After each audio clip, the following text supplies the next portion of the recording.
It was a cold and rainy Tuesday afternoon in the city of Bristol. The sky was grey, and the wind blew hard through the tall buildings. Leo pulled his brown coat tight around him. He was a young photographer who loved taking pictures of interesting places and people. Today, however, he was not taking photos. He was looking for shelter from the rain. He saw a small, dim light coming from a shop window on the corner of the street.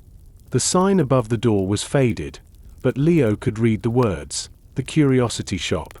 He pushed the heavy wooden door open and walked inside. A small bell rang, dingling, above his head. The shop smelled of old paper, dust, and tea. It was full of strange things. There were tall grandfather clocks, piles of old books, colorful glass lamps, and wooden boxes. An old man sat behind the counter. He wore thick glasses and was reading a newspaper. "Hello," Leo said, shaking the water off his umbrella. The old man looked up and smiled. "Good afternoon. It is terrible weather out there. Please, look around. Take your time." Leo nodded and walked slowly through the narrow aisles. He liked old things. He often bought vintage items for his apartment. He looked at a shelf full of old cameras, but they were too expensive. Then, he moved to a section with paintings and mirrors. Suddenly, something caught his eye. It was a picture frame. It was not a painting. It was just an empty frame. It was made of dark, heavy wood with beautiful carvings of leaves and vines. It looked very old and very sturdy. "This is beautiful," Leo whispered to himself. He imagined putting one of his black and white photos inside it. He took the frame to the counter. "How much is this?" he asked the old man. The man looked at the frame closely. "Ah, that old thing. It has been here for years. You can have it for £10. Leo was happy.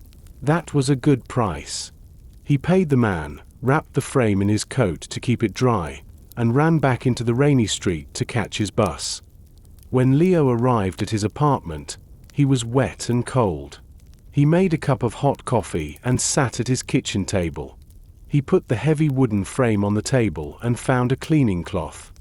"First, I need to clean the dust," he said. He rubbed the wood hard, but his hands were slippery from the rain. The heavy frame slipped from his fingers. Crash! The frame hit the floor. The back of the wooden frame cracked open. Leo gasped.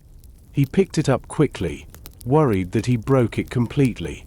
But then he saw something strange. Behind the cracked wood, there was a hidden space. Inside the space, there was a folded piece of yellow paper and a small object wrapped in cloth. Leo's heart beat fast. He carefully took the paper and the object out. He unwrapped the cloth. A heavy, silver key fell into his hand. Leo sat on his kitchen floor. The rain hit the window, but he did not hear it.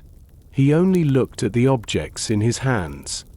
First, he looked at the key. It was made of real silver.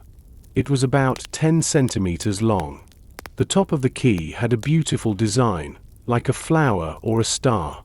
It was not a key for a normal door.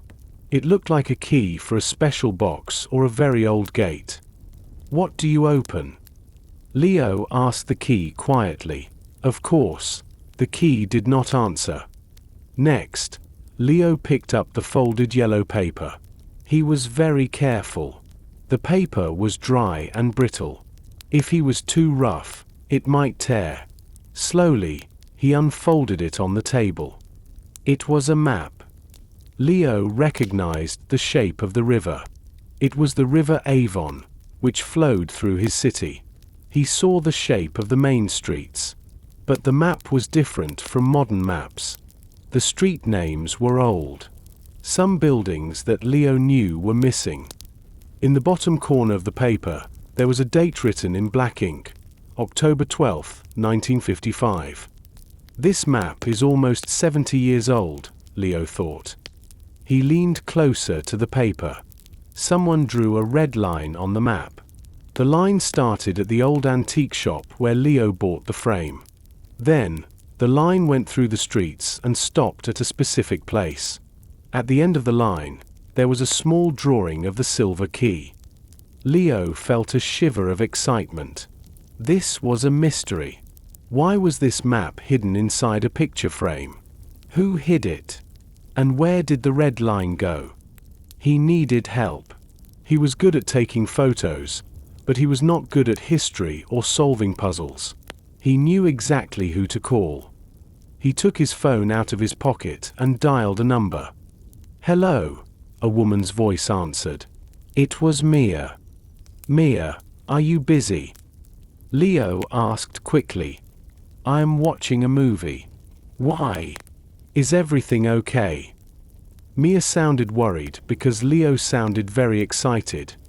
"I am fine. But something incredible happened. I bought a picture frame, and I found a secret map inside it. And a silver key." There was silence on the phone for 2 seconds. Then Mia spoke. "A secret map? Are you joking?" "No, I am serious. It looks like a treasure map. You have to see it. You know about the history of the city.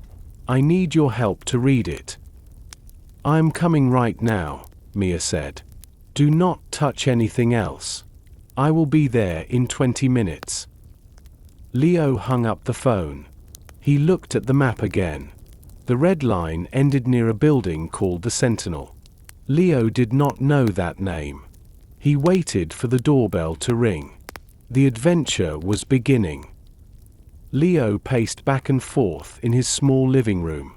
He looked at the clock on the wall. 20 minutes felt like 2 hours. Finally, the doorbell rang. Buzz.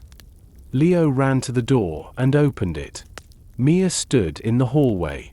She was wearing a yellow raincoat and red rain boots.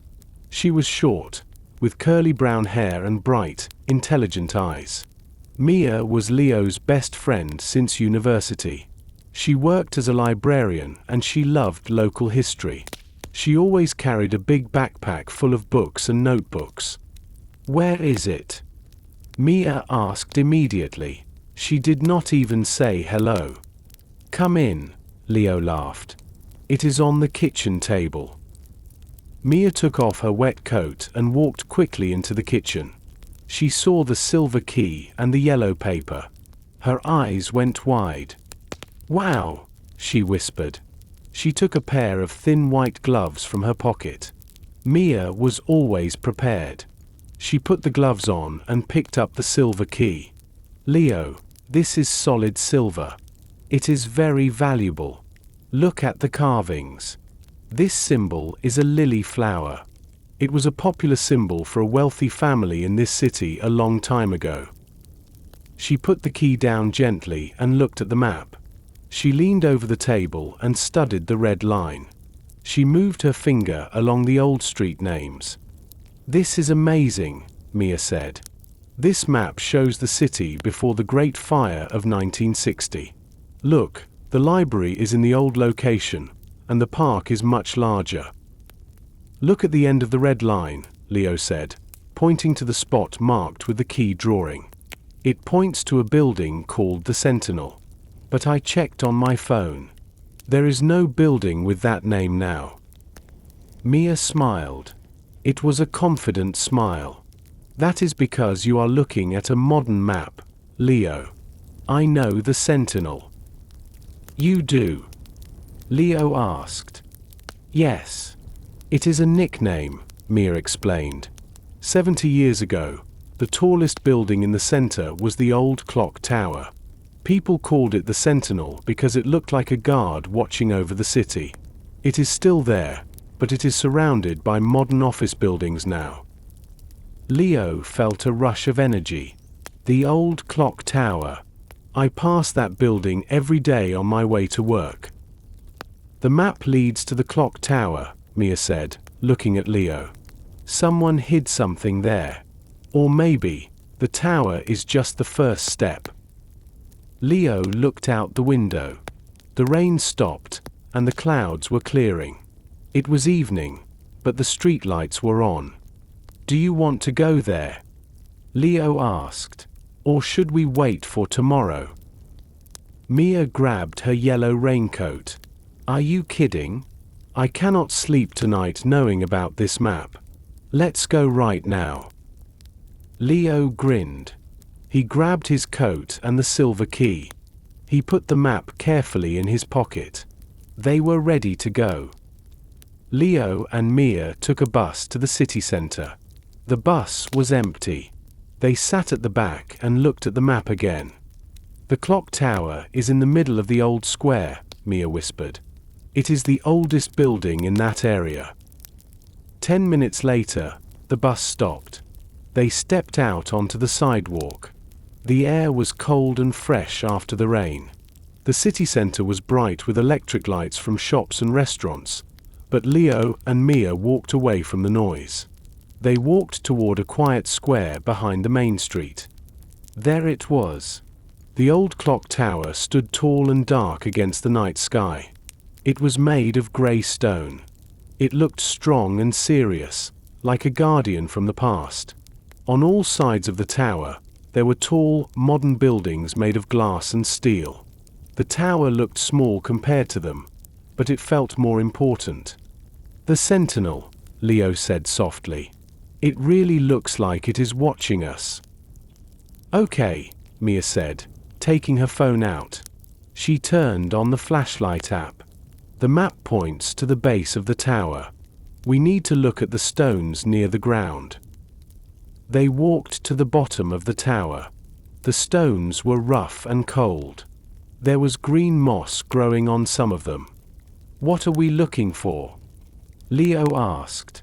He shined his light on the wall. "A sign," Mia replied. "Look for a mark. Maybe a letter, or a number, or the same symbol that is on the key." They walked slowly around the tower. Leo checked the left side, and Mia checked the right side. For 5 minutes, they found nothing. Just old, gray stones. "Maybe we are wrong," Leo said, feeling disappointed. "Maybe the map is just a joke." "Do not give up," Mia said. "Wait. Come here, Leo." Leo ran to where Mia stood. She was kneeling on the wet ground. She pointed her light at a large stone near the corner of the tower. "Look," she said. Leo leaned down. The stone was covered in dirt, but Mia wiped it with her gloved hand. Under the dirt, there was a carving. It was small, but clear. It was a picture of a flower. A lily. "It is the same flower," Leo exclaimed. He pulled the silver key from his pocket and held it next to the carving. The design was exactly the same. "This is it," Mia said, smiling. "This is the first marker." She looked closely at the carving. Under the flower, there was a small arrow carved into the stone. The arrow pointed away from the tower, down a dark, narrow street. "We have to follow the arrow," Mia said. She stood up and looked down the dark street. "The adventure continues." The arrow on the clock tower pointed toward a dark, narrow street called Cobbler's Lane. It was an old part of the city where the cars could not go. The ground was made of cobblestones, uneven, round stones that were slippery from the rain. "Be careful," Leo said. He held his flashlight low to see the ground. Mia walked quickly. She was not scared. She was excited. "This street connects the old square to the academic district," she explained. "It makes sense. The person who hid the key was probably educated. Maybe a professor or a scholar." They walked in silence for a few minutes. The shops here were closed. There were no lights in the windows. The only sound was their own footsteps, click-clack on the stones. Suddenly, Leo stopped. "What is it?" Mia asked, turning around. "Sure," Leo whispered. He looked back toward the clock tower. "Did you hear that?" "Hear what?" "Footsteps," Leo said. "Not ours. Someone else's." Mia listened. The street was silent. "It is just the wind, Leo. Or maybe an echo. The buildings are very close together here." Leo was not sure. He felt a strange sensation on the back of his neck. He felt like someone was watching them. He squinted his eyes and looked into the shadows behind them. For a second, he thought he saw a shape, a tall figure in a gray coat standing near the corner. But when Leo blinked, the figure was gone. "Maybe you are right," Leo said nervously. "Let's keep moving." They walked faster now. They reached the end of Cobbler's Lane. In front of them, there was a large, open area. Across the street, a huge building stood behind a metal gate. It had tall white columns and wide stairs. "The city library," Mia said. "Of course." She looked at the old yellow map again. "The red line goes through the street we just walked and stops here. The library." Leo looked at the building. It was closed for the night. "How do we find the next clue? We cannot go inside." Mia walked to the front gate. She shone her light on the stone pillars of the gate. "We do not need to go inside yet. Look for the symbol again. The lily flower." Leo checked the left pillar, and Mia checked the right one. "I found it," Leo called out. On the left pillar, near the ground, was the small carving of the lily. But this time, there was no arrow. There was a number carved next to the flower, 842. 842. Leo asked, "What does that mean? Is it a date? A code?" Mia's eyes lit up. "No, Leo. It is not a date. It is a Dewey Decimal number. It is a call number for a book." "We cannot get the book now," Mia said, looking at the closed gates. "The library opens at 9 o'clock tomorrow morning." Leo sighed. He wanted to continue immediately, but he knew Mia was right. "Okay. I will meet you here at 9 sharp." They went home to sleep. Leo put the silver key under his pillow. He dreamt of old maps and secret doors. The next morning was bright and sunny. Leo arrived at the library early. Mia was already there, holding 2 cups of coffee. She looked tired but excited. "Ready?" she asked. "Ready," Leo said. The library doors opened, and they walked inside. It was a beautiful building with high ceilings and the smell of old paper. It was very quiet. People were reading at tables or looking at computers. "Follow me," Mia whispered. The number was 842. In this library, that is in the literature section on the 2nd floor. They walked up the wide wooden stairs. Mia counted the rows of bookshelves. 800, 820, 840. Here it is. 842. Leo looked at the shelf. It was full of dusty books. Some were red, some were blue, and some were brown. "There are hundreds of books here, Mia. Which one is the clue?"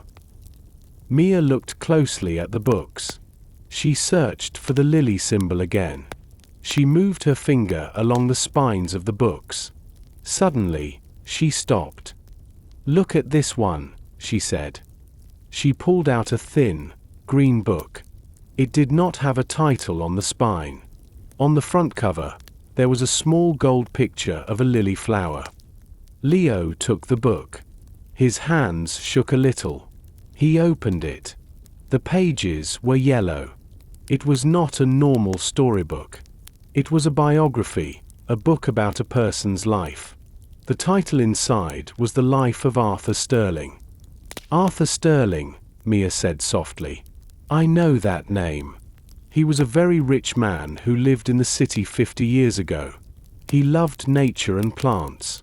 But he was very eccentric. He did strange things. Then, he disappeared.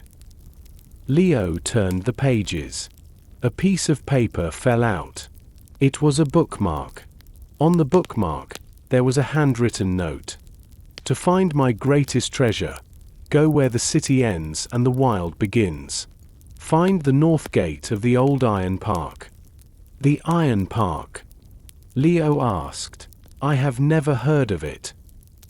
It was closed a long time ago, Mia explained. It is on the edge of the city. Nobody goes there now. It is abandoned. Leo looked at Mia. Arthur Sterling hid something there. And we have the key. They left the library quickly. They took a bus that went to the very edge of the city. The ride took 40 minutes. Slowly, the tall buildings disappeared. Instead of shops and offices, they saw small houses, factories, and empty fields. When the bus stopped, Leo and Mia were the only passengers left. They stepped off the bus. The air smelled different here. It smelled of wet earth and grass. Where is the park? Leo asked. He looked around. There was a long road with tall trees on both sides. It is down this road, Mia said, checking her phone map. About 10 minutes walking. They walked down the lonely road. The trees grew thick and blocked the sun. It felt darker here, even though it was the middle of the day. Finally, they saw it. The Iron Park was not like a normal park. It did not have nice paths or playgrounds. It was surrounded by a very high metal fence. The metal was black and rusty. Sharp spikes sat on top of the fence. A big sign on the gate said, "Danger. Keep out." This place looks scary, Leo said. He held his camera bag tight. It has been closed for 50 years, Mia reminded him. Nature has taken it back. They walked to the main gate, the north gate. It was huge and locked with heavy chains. Leo shook the gate, but it did not move. We cannot open this, Leo said. And the fence is too high to climb. Mia walked along the fence line. She pushed aside some tall bushes. We need to find a weakness, she said. Arthur Sterling wanted someone to find the treasure. He must have left a way in. They searched for 10 minutes. Leo's shoes got muddy. Then, he saw something. Near a large oak tree, the metal bars of the fence were bent. Someone, or something, had made a hole near the ground. Mia, over here.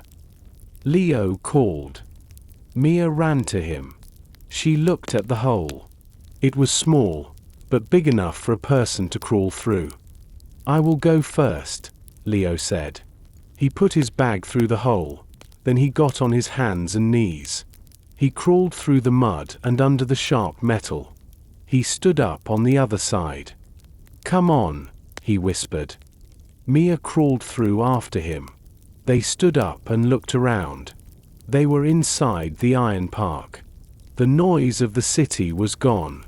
The only sound was the wind in the trees and the birds singing. The grass was up to their waists. It looked like a wild jungle. We are inside, Mia said. Now we need to find the hidden door. The Iron Park was like a jungle. The trees were huge and their branches blocked the sky. The grass was very tall, reaching up to Leo's waist. It was difficult to walk. Every step was a struggle against the thick plants. Stay close to me, Leo said.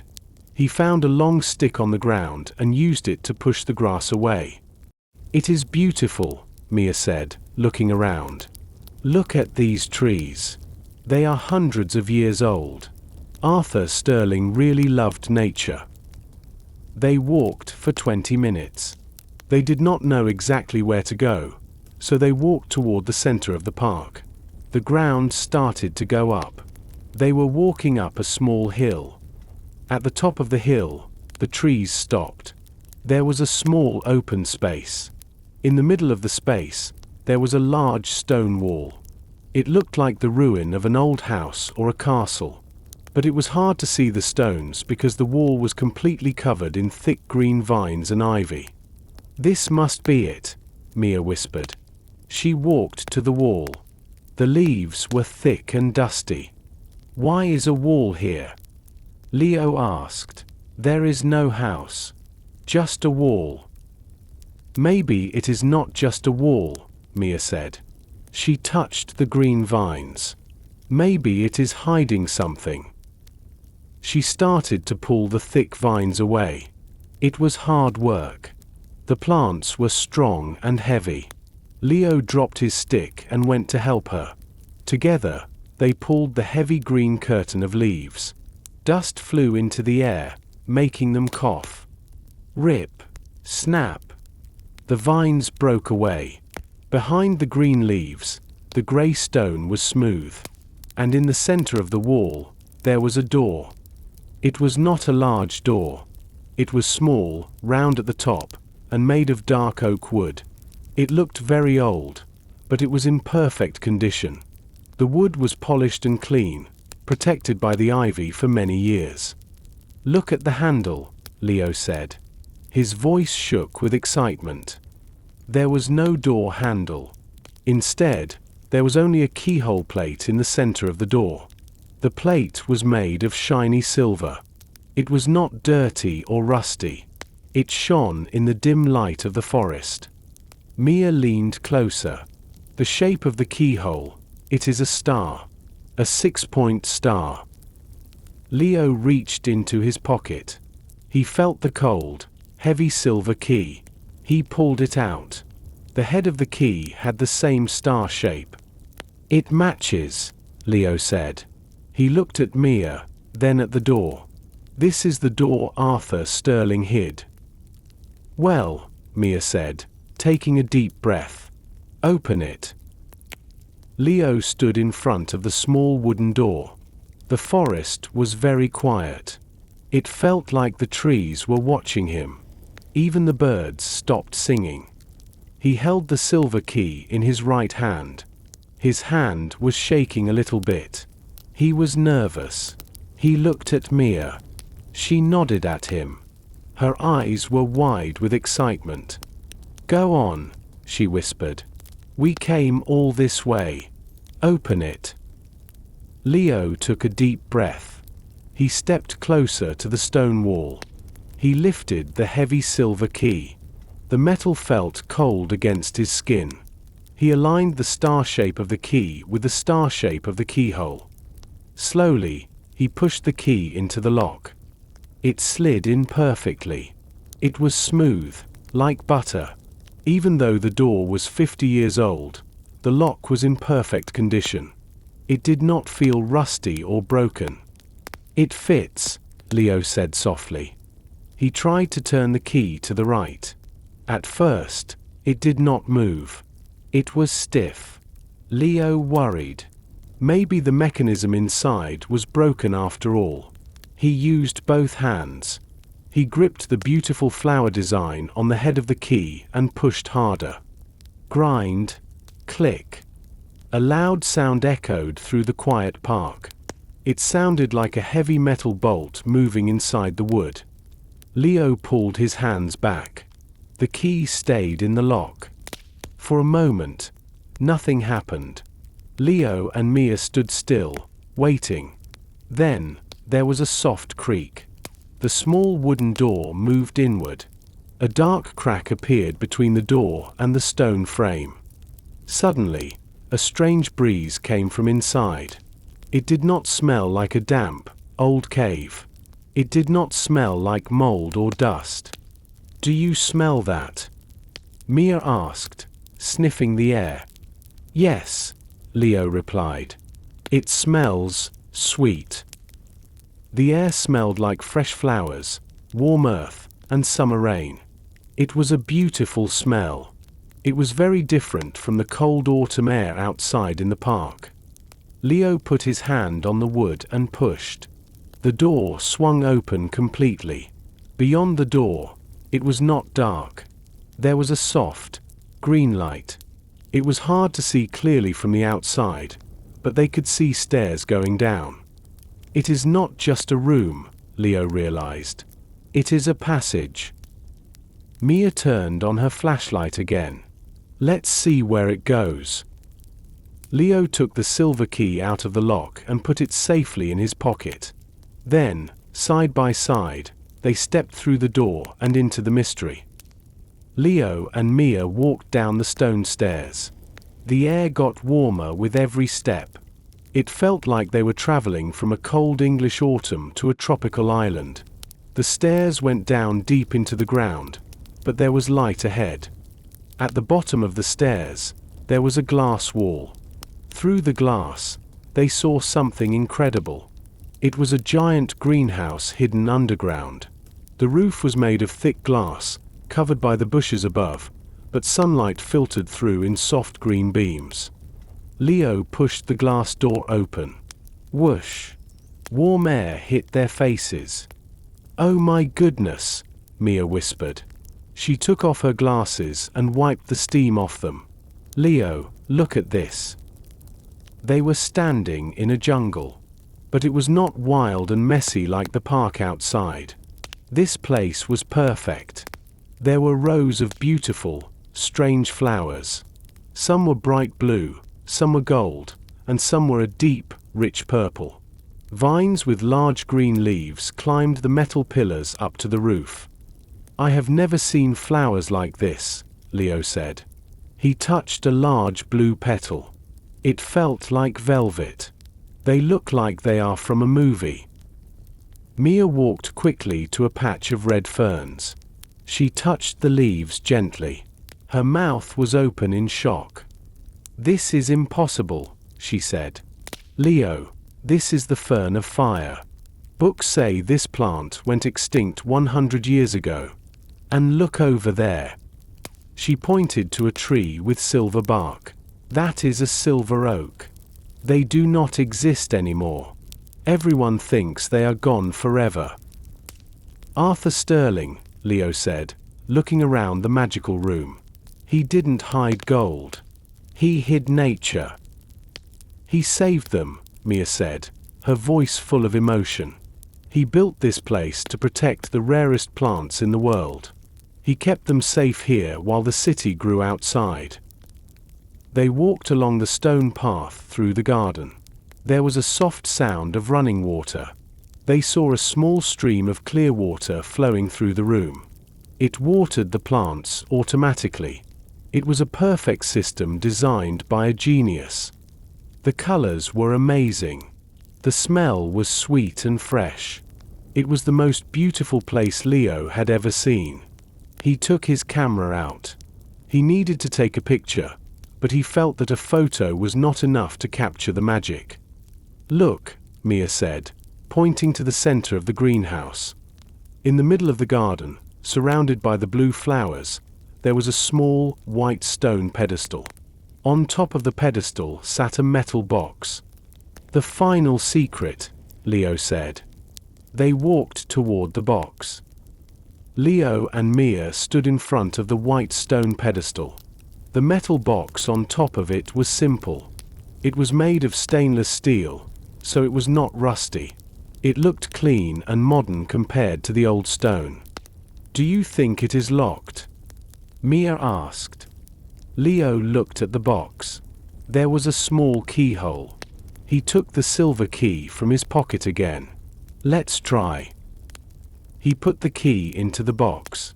It fit perfectly, just like the door. Click. The lid popped open. Leo and Mia held their breath. They looked inside. There was no gold.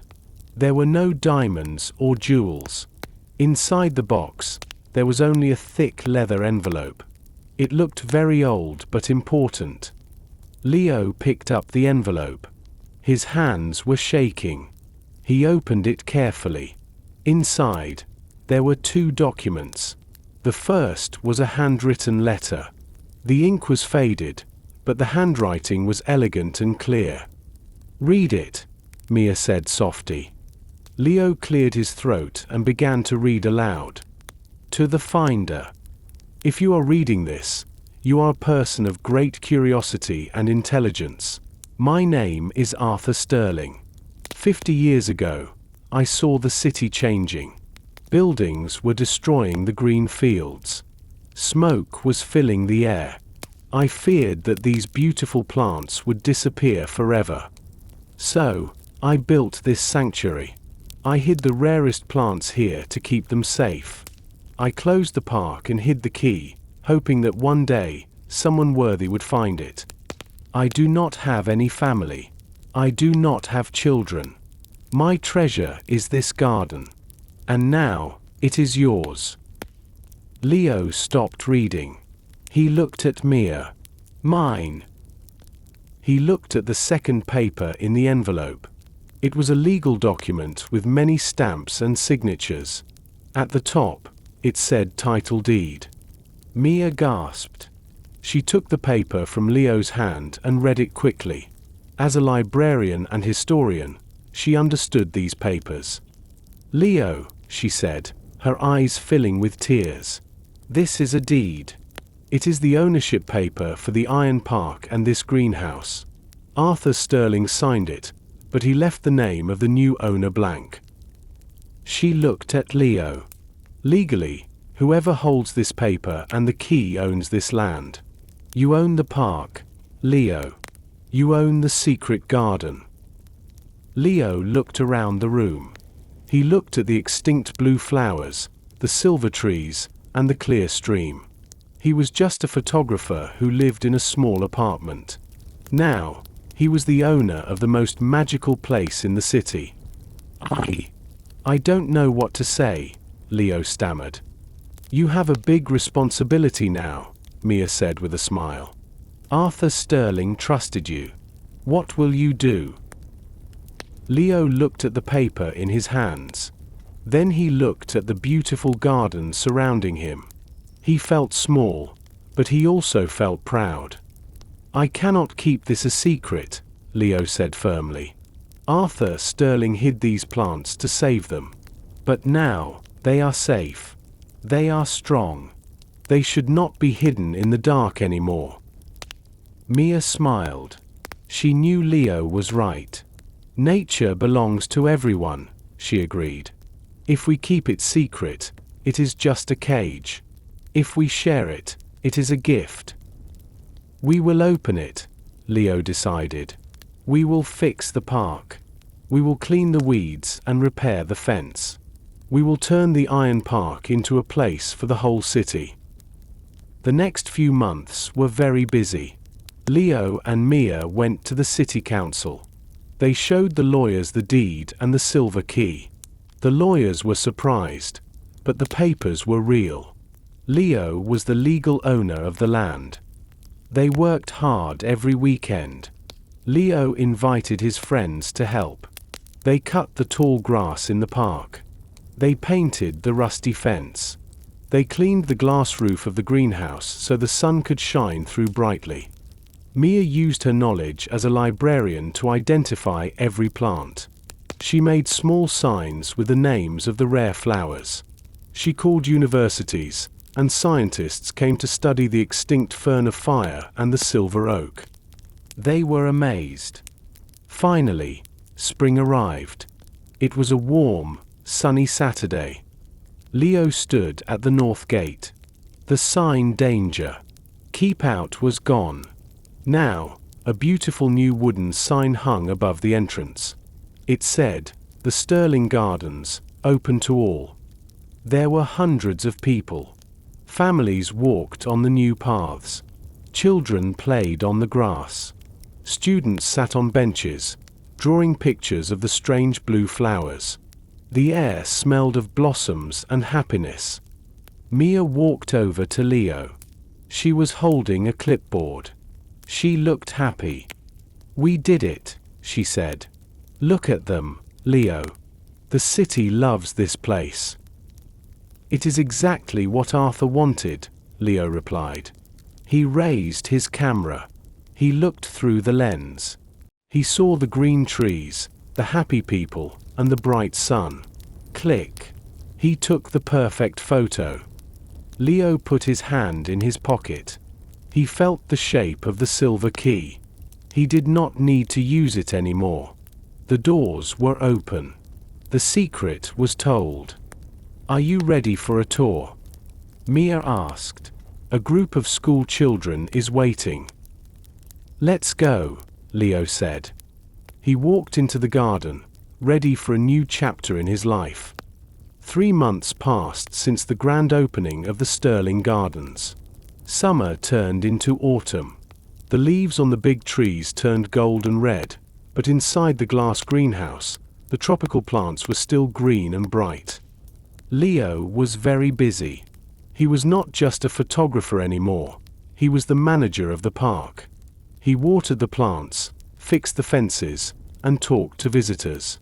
Mia helped him every weekend.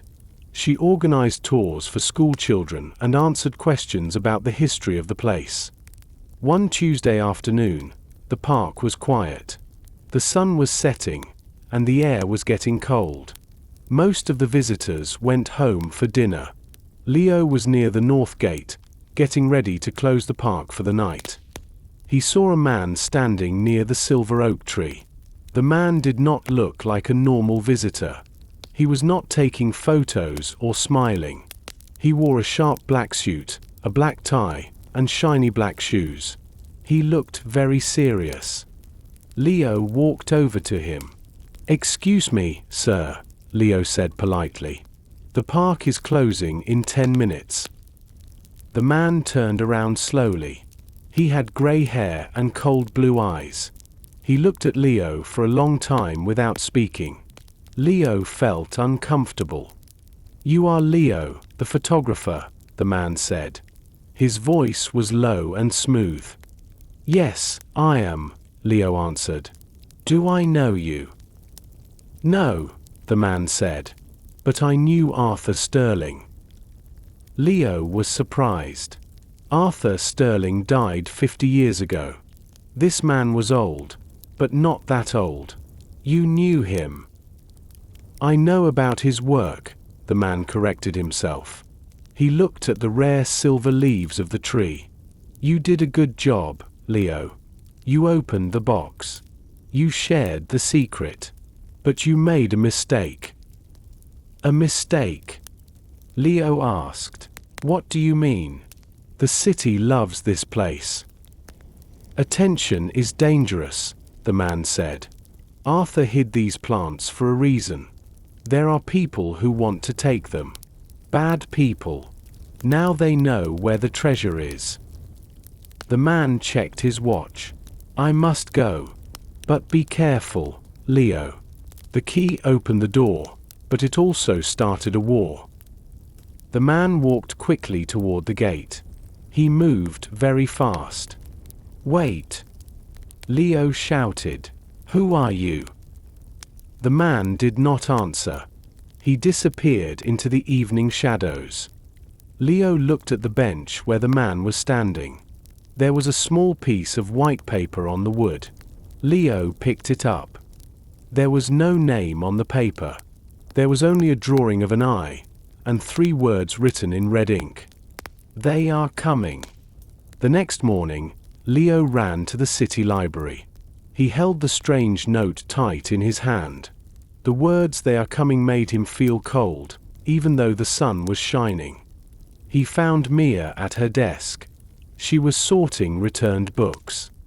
"Mia, we have a problem," Leo whispered. He showed her the note with the drawing of the eye. Mia took the paper. Her face turned pale. "Where did you get this?" "A man gave it to me yesterday at the garden. He wore a black suit. He said Arthur Sterling's work is in danger." Mia stood up quickly. "We need to check the book again. The Life of Arthur Sterling." "Why?" Leo asked. "Because," Mia said, walking fast toward the shelves, "if someone is watching us, maybe they are watching the library too. That book gave us the first clue." Maybe it has more secrets. They ran up the stairs to the 842 section. Mia pulled the green book from the shelf. She opened it nervously. She turned the pages fast. Chapter 1. Chapter 2. She counted. Then she stopped. She gasped. "What is it?" Leo asked. "Look," Mia said angrily. Between page 104 and page 106, there was nothing. A jagged edge of paper was left near the spine of the book. Someone tore page 105 out of the book. "It is gone," Leo said. "Who did this?" "I don't know," Mia said, closing the book. "But I remember this page. I read it 3 months ago. It was a list of names. It listed the people who helped Arthur Sterling build the greenhouse." "Do you remember the names?" Leo asked. Mia closed her eyes and thought hard. "I remember one name because it was unusual. Dr. Aries Thorne. He was a scientist from Scotland." "Scotland?" Leo asked. "That is far away." "The man in the black suit said we made a mistake," Mia whispered. "He said bad people know about the treasure now. Leo, if they stole this page, they are looking for the other people who helped Sterling. They are looking for Dr. Thorne." "We need to find out why," Leo said. "If Sterling had partners, maybe there are more gardens. Maybe there are more keys." Mia put the damaged book back on the shelf. "We are not just gardeners anymore, Leo. We are detectives again. And we need to be very careful." Suddenly, Leo's phone buzzed in his pocket. It was a notification from his home security system. "Motion detected in living room." Leo looked at Mia. "Someone is in my apartment." Leo and Mia ran out of the library. They did not wait for a bus. Leo waved his hand and stopped a taxi. "Go to 24 Maple Street," Leo told the driver. "Please hurry." The taxi drove fast through the city traffic. Leo looked at his phone. The security alert stopped, but he was very worried. Who was in his home? Was it the man in the black suit? Or someone worse? 10 minutes later, the taxi stopped in front of Leo's building. Leo paid the driver and ran to the front door. Mia followed close behind him. The front door of the building was locked. That was good. But when they reached Leo's apartment on the 3rd floor, Leo's heart sank. His door was slightly open. The lock was broken. There were deep scratches on the wood. "Stay behind me," Leo whispered. He pushed the door open slowly. "Hello," he shouted. "Is anyone there?" There was no answer. The apartment was silent. They walked inside. Leo gasped. His home was a mess. Books were pulled off the shelves and thrown on the floor. The drawers of his desk were upside down. Papers were everywhere. The cushions of his sofa were cut open. "Oh no," Mia said, looking around. "This is terrible." Leo checked his bedroom. His clothes were on the floor. His mattress was flipped over. "Did they steal anything?" Mia asked. She pointed to Leo's laptop on the table. "Look, your computer is still here. And your camera." "They are thieves, but they do not want money," Leo said. His face was serious. "They want the silver key." He touched the pocket of his coat. He felt the hard metal shape. "Thank goodness. I had it with me." "They searched everywhere," Mia said. "They know you found the garden. They think you have more secrets." Leo walked to the kitchen. On the table, there was something new. It was not a note this time. It was a photograph. Leo picked it up. It was a photo of the Sterling garden. but a red X was drawn over the greenhouse. "This is a threat," Leo said angrily. "They are not just looking for the key.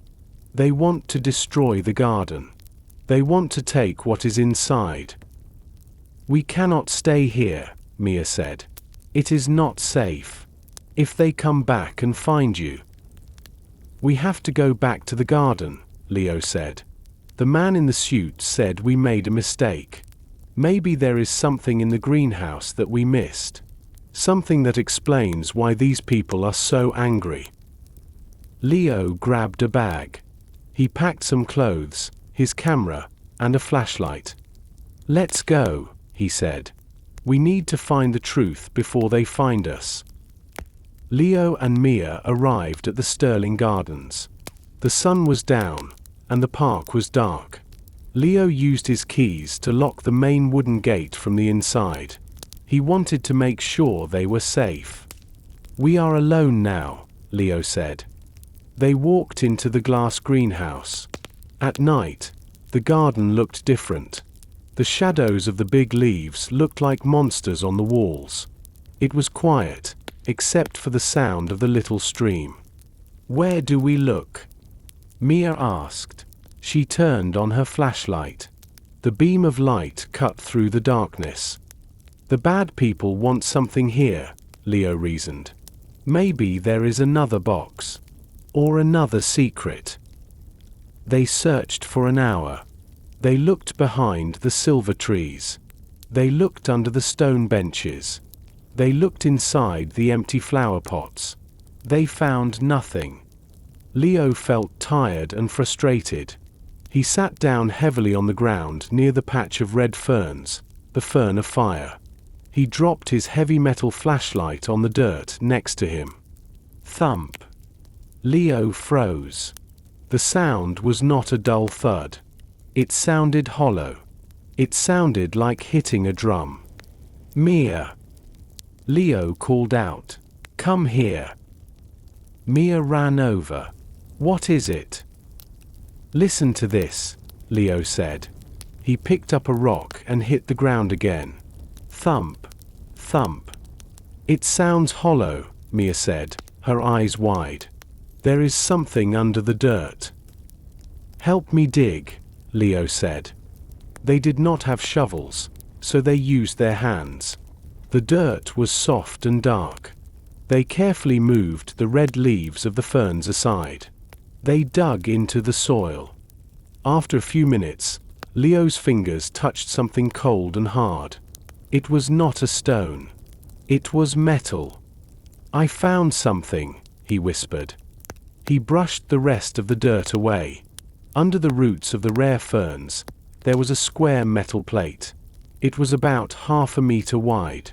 In the center of the plate, there was a rusty iron ring, a handle. "It is a trapdoor," Mia said. "Arthur Sterling hid a room under the garden." This is why the bad people want the park, Leo realized. They do not care about the flowers. They care about what is underneath. Leo grabbed the iron ring with both hands. He pulled. It was very heavy. Dirt fell off the metal plate. He groaned and pulled harder. Creak. The rusty hinges screamed. The heavy trapdoor lifted up. A dark hole appeared in the ground. A cold, stale smell came up from the darkness. It smelled of oil, old paper, and metal. Leo shined his flashlight into the hole. He saw a metal ladder going down into the deep dark. "Are you ready?" Leo asked Mia. Mia nodded bravely. "We have to know." Leo went down the ladder first. The metal rungs were cold and slippery. He held the flashlight in his mouth so he could use both hands. He counted the steps. 10, 11, 12. It was a deep hole. "Are you okay?" Mia called from the top. Her voice echoed in the metal tube. "I am fine," Leo said, his voice muffled. "I am at the bottom." His boots hit a concrete floor. He took the flashlight and shined it around. He was in a hallway. There was a metal door in front of him. He waited for Mia to climb down. When she stood next to him, they walked to the door. It was unlocked. Leo pushed it open. They walked inside and gasped. It was a huge room. It looked like a scene from an old science fiction movie. "It is a laboratory," Mia whispered. The room was full of long metal tables. On the tables, there were strange glass bottles, beakers, and test tubes. Some of the bottles still had colored liquid inside: blue, green, and red. There were old microscopes covered in dust. "Look at this equipment," Leo said. "It is from the 1950s. Nobody has touched this for 50 years. Mia walked to a large blackboard on the wall. It was covered in white chalk writing. There were complicated chemical formulas and drawings of plant cells. Arthur Sterling was not just growing flowers, Mia said, reading the board. He was studying them. He was changing them. Changing them? Leo asked. Yes, Mia said. She pointed to a drawing of the fern of fire.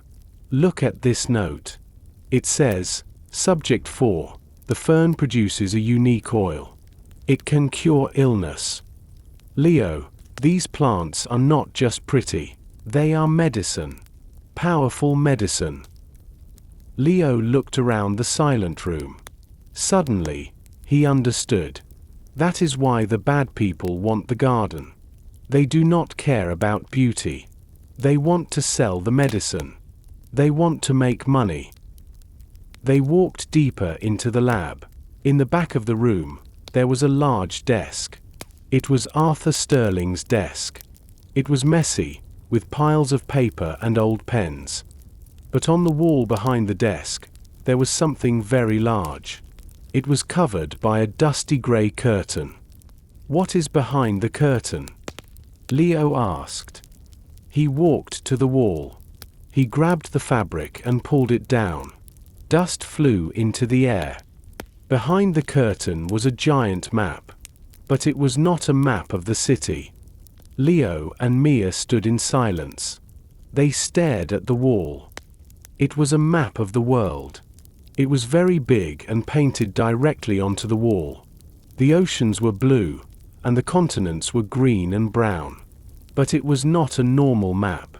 There were lines connecting different countries, like a spider web. It is the whole world, Leo said softly. Mia stepped closer. She adjusted her glasses. Look at the red dots, she said. There are 3 of them. She pointed to the first red dot. It was in England, right over the city of Bristol. That is us, Mia said. That is the Sterling Garden. Then, she moved her finger up. The second red dot was in the north of the United Kingdom, in the mountains of Scotland. Where is that? Leo asked. It looks like the Highlands, Mia said. It is near a lake called Loch Marie. It is a very wild and empty place. Then, Mia pointed to the third dot. It was far away, across the Atlantic Ocean.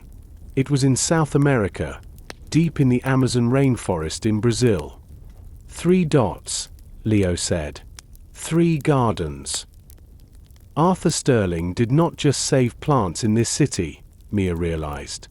Her eyes were wide with shock. He created a global network. He hid 3 secret gardens around the world. Leo looked at the lines connecting the dots. If the bad people, the syndicate, find this map, they will know where the other gardens are. They will destroy them too. Mia looked at the bottom of the map. There was writing in Latin, Custodes Veritatis. What does that mean? Leo asked. Guardians of Truth, Mia translated.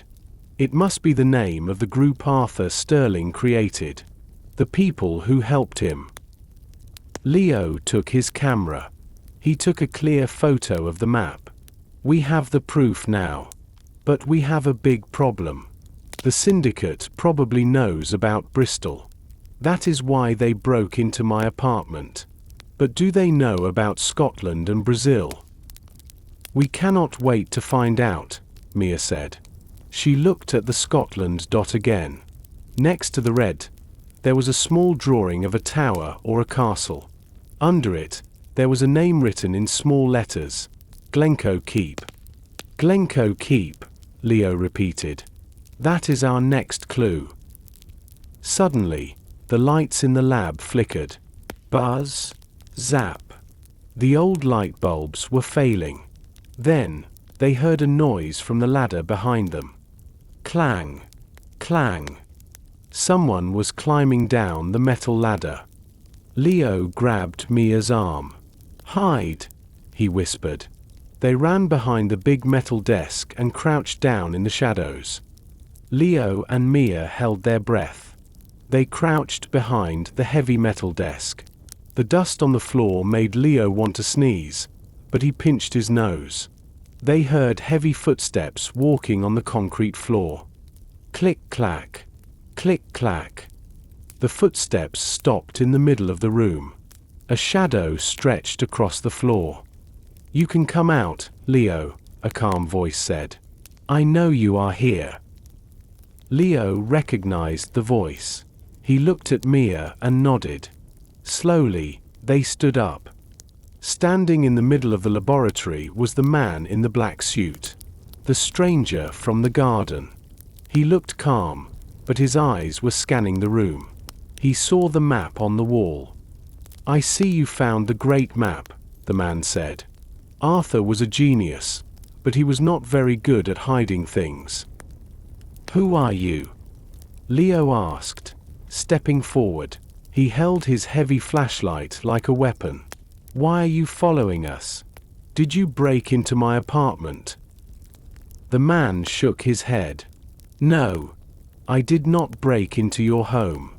That was the Iron Syndicate. I went there to check on you, but I was too late. I saw the mess they made. The man walked closer. He held up his hand. On his finger, there was a silver ring.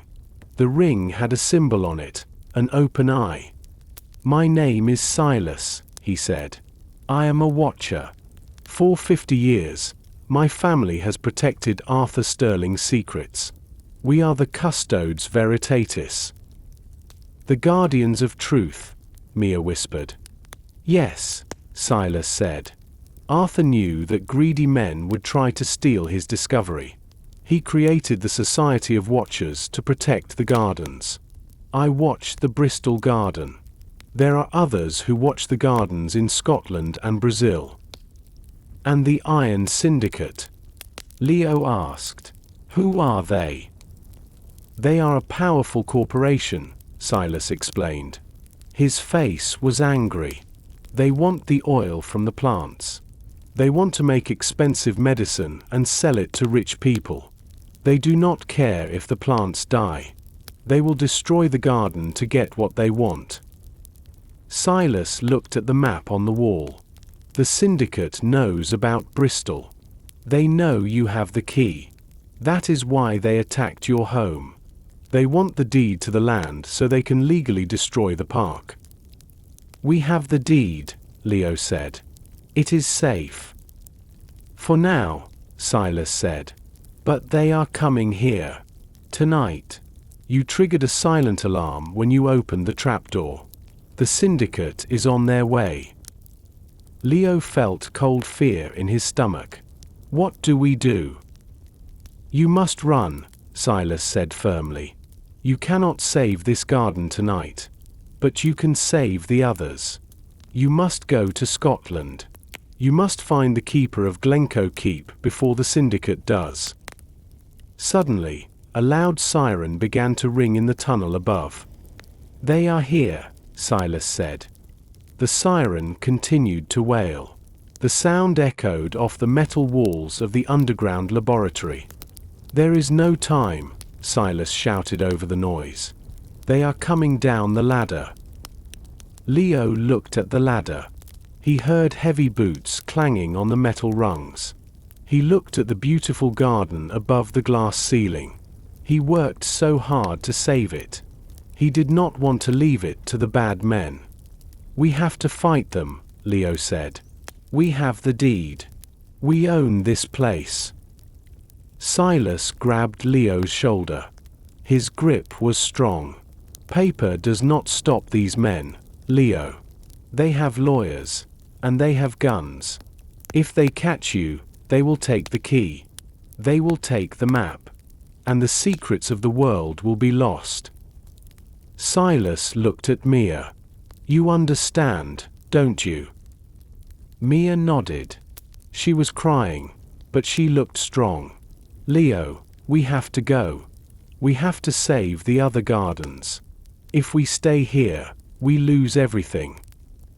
Leo looked at the map on the wall one last time. He looked at the red dot in Scotland. He realized Silas was right. The mission was bigger than just Bristol. "How do we get out?" Leo asked. "They are blocking the exit." Silas walked to the back of the room. He pulled a lever behind the large desk. Click. A part of the wall slid open. It was a dark, narrow tunnel.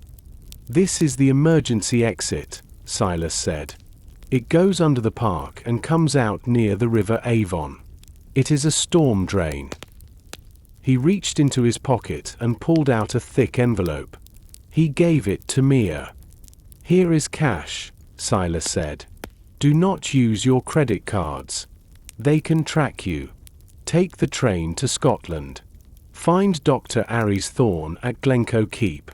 Show him the silver key. He will help you." "What about you?"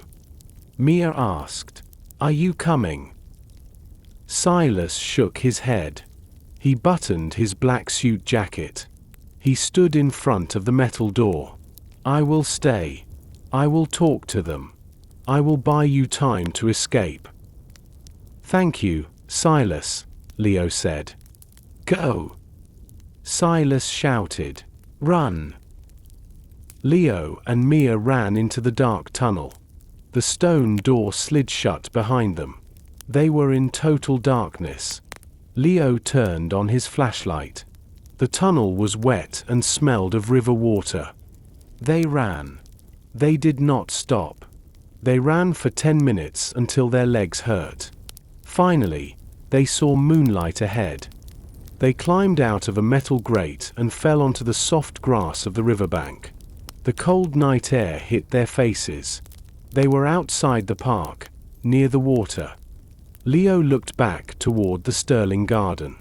He saw flashing blue lights from police cars and black SUVs surrounding the gates. He saw men with flashlights walking inside his garden. "I will come back," Leo promised in a whisper. "I will take it back." "Come on," Mia said, pulling his arm. "We have to get to the train station." They turned away from their home and ran into the shadows of the city. Leo and Mia walked quickly along the edge of the River Avon. It was very dark, and the wind from the water was freezing. They did not speak. They were afraid that the wind would carry their voices to the men in the black SUVs. They walked for 30 minutes until they saw the lights of the main train station, Bristol Temple Meads.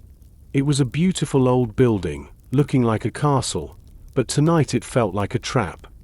"Pull your hood up," Leo whispered. "Do not let the cameras see your face." They walked into the station. It was late, so there were not many people. Leo went to the ticket machine. He did not use his credit card. He used the cash from Silas's envelope. "2 tickets to Glasgow," Leo said to the machine, pressing the buttons with his shaking fingers. "One way." The machine printed the tickets. Zip zip.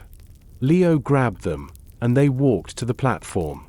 They found a dark corner behind a vending machine and sat down on a cold metal bench. "We have 20 minutes before the train comes," Mia said, checking the station clock. She opened Silas's envelope again. Inside, there was a stack of £20 notes. It was a lot of money, enough for food and hotels for a few weeks. But behind the money, there was a small, folded piece of paper. Silas left a note, Mia said. She unfolded it. The paper did not have sentences. It had strange symbols. It looked like a child's drawing. There was a picture of a wolf, a moon, and a broken stone. What does this mean? Leo asked. Is it a code? Mia took off her wet glasses and cleaned them. She studied the paper. Silas is a watcher. They use symbols to communicate secretly. The wolf means danger or enemy. The moon means night. The broken stone. She thought for a moment. The broken stone usually means ruin or old place. But look at the order. Wolf, moon, stone. Mia took a pen from her pocket and wrote on her hand. The enemy attacks at night at the ruin, Mia translated. He is warning us about Glencoe Keep.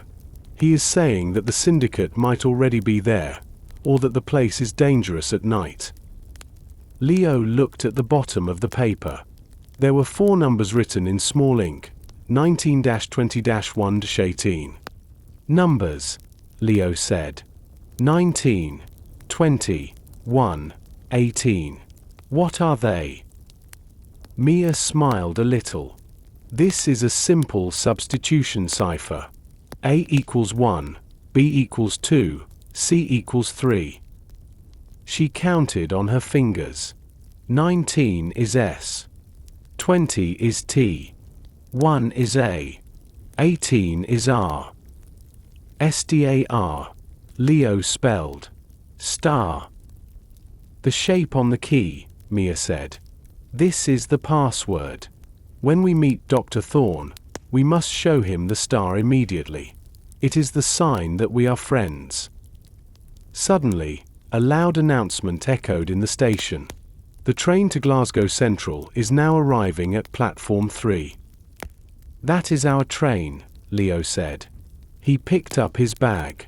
Let's go north. The train was long and silver. It sat on the tracks like a sleeping metal snake. Steam came out from under the wheels. Leo and Mia walked quickly to the last carriage. They wanted to be far away from the other passengers. They climbed the steps and found 2 empty seats near the back. Leo put his bag on the rack above his head. He sat down near the window. Mia sat next to him. She kept her backpack on her lap. She held it tight, like a shield. Tickets, please, a conductor said. He walked down the aisle.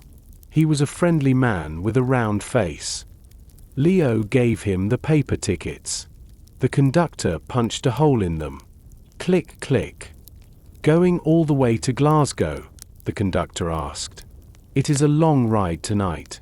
6 hours. Yes, Leo said. He tried to sound calm. We are visiting family. Have a good trip, the conductor said. He moved to the next passenger. Leo looked around the carriage. There were only 3 other people. A young student sleeping with headphones, an old woman knitting a scarf, and a man in a grey coat reading a newspaper. The man in the grey coat was sitting 3 rows ahead. He did not look at Leo. He did not move. But Leo felt nervous. Is he one of them? Leo thought. Is he watching us? Suddenly, the train jerked forward. Clunk. Slowly, the train began to move. It rolled out of the station. The yellow lights of the platform disappeared. Leo looked out the window. The city of Bristol passed by. He saw the streetlights, the dark houses, and the tall buildings. Somewhere in that city was his apartment, now destroyed. Somewhere was the beautiful Stirling garden, now full of enemies. He felt a lump in his throat. He was leaving his home. He was leaving his life. We will come back, Mia whispered. She saw the sadness in Leo's eyes. I know, Leo said. But everything is different now. Yesterday, I was just a gardener. Today, I am running from a secret organization. The train moved faster. The city lights faded away. Now, there was only the dark countryside. The window became a black mirror. Leo could only see his own reflection. He looked tired and scared. "Try to sleep," Mia said. "We need energy. Scotland is far away, and Glencoe Keep is in the mountains." Leo closed his eyes, but he did not sleep. He kept one hand in his pocket, holding the silver key. He listened to the rhythm of the train wheels. Every mile took them further from danger, but closer to a new mystery. It was 2 o'clock in the morning. The train was very quiet. The lights in the carriage were dim. Most passengers were asleep. Mia was sleeping next to Leo, her head resting on her backpack. She looked very tired. Leo could not sleep. He drank cold coffee from a bottle and looked out the window. Outside, it was pitch black. Occasionally, he saw a lonely light from a farmhouse, but mostly it was just darkness and rain. The man in the grey coat was still there. He was sitting 3 rows ahead. He was not sleeping. He was staring at the empty seat in front of him. Every few minutes, he turned his head slightly. He looked toward the back of the carriage, toward Leo and Mia. Leo felt his heart beat fast. Is he waiting for something? Leo wondered. Is he waiting for us to fall asleep? Suddenly, the train began to slow down. The wheels screeched on the metal tracks. Screech. Mia woke up. She rubbed her eyes. "Are we in Glasgow?" she asked sleepily. "No," Leo whispered. "We are stopping at a station. I think it is Crewe." The train stopped. The doors opened with a beep beep beep. Cold air came into the warm carriage. The man in the grey coat stood up. He picked up his small black bag. He buttoned his coat. He did not look at Leo this time. He walked to the door and stepped off the train. Leo let out a long breath. "He is gone," Leo said. "I was just paranoid. He was just a normal passenger." Mia looked out the window. "Leo, look." Leo looked through the glass. The man in the grey coat was standing on the empty platform. He was standing under a bright yellow light. He was not walking to the exit. The man took his phone out of his pocket. He dialed a number. He put the phone to his ear. Then, he turned around and looked directly at the train window. He looked right at Leo. He spoke into the phone, nodded his head, and pointed at the train as it started to move again. "He is reporting us," Mia said, her voice shaking. "He was watching us. He knows we are on this train." "He got off," Leo said. "But he told someone where we are going. The syndicate has people everywhere." The train picked up speed. The man in the grey coat disappeared into the night. But now, Leo knew the truth. They were not safe on the train. "When we arrive in Glasgow," Leo said seriously, "we have to run." The train arrived at Glasgow Central Station at 6 o'clock in the morning. The sky was grey and cloudy. It was raining, but this was different from the rain in Bristol. It was a cold, sharp rain. "Keep moving," Leo whispered.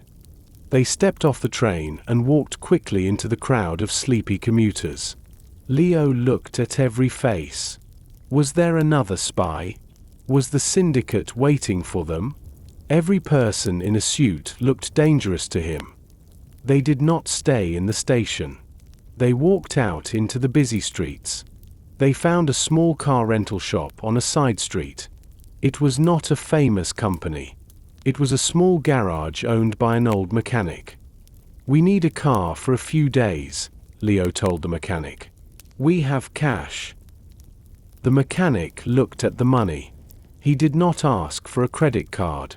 He gave them the keys to an old, blue Ford.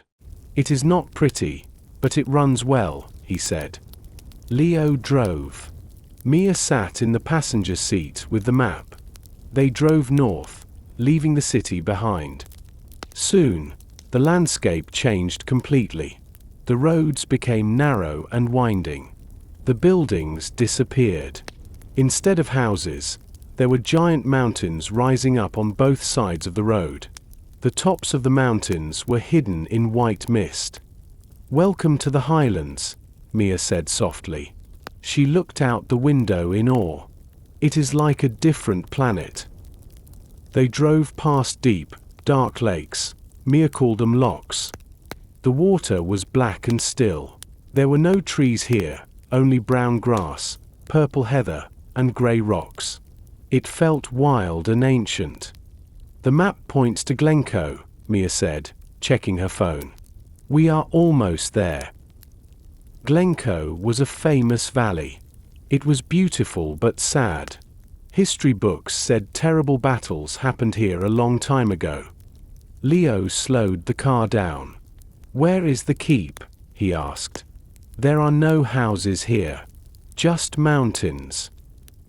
"Look for the water," Mia read from her notes. "The keep is near the Loch Leven." They turned a corner. In front of them, the dark water of the loch stretched out. In the middle of the water, there was a small island. And on the island, standing tall against the grey sky, was a stone tower. It was Glencoe Keep. It looked old and broken. The roof was missing in some places. There were no lights in the windows. It looked abandoned. "Does someone live there?" Leo asked doubtfully. "It looks like a ruin." "Dr. Thorne is a watcher," Mia reminded him. "They like to hide in plain sight." Leo stopped the car on the side of the road. He turned off the engine. Silence filled the air. They were alone in the vast, empty mountains. "How do we get to the island?" Leo asked. Mia pointed to a small wooden dock on the shore. There was a small rowboat tied to a post.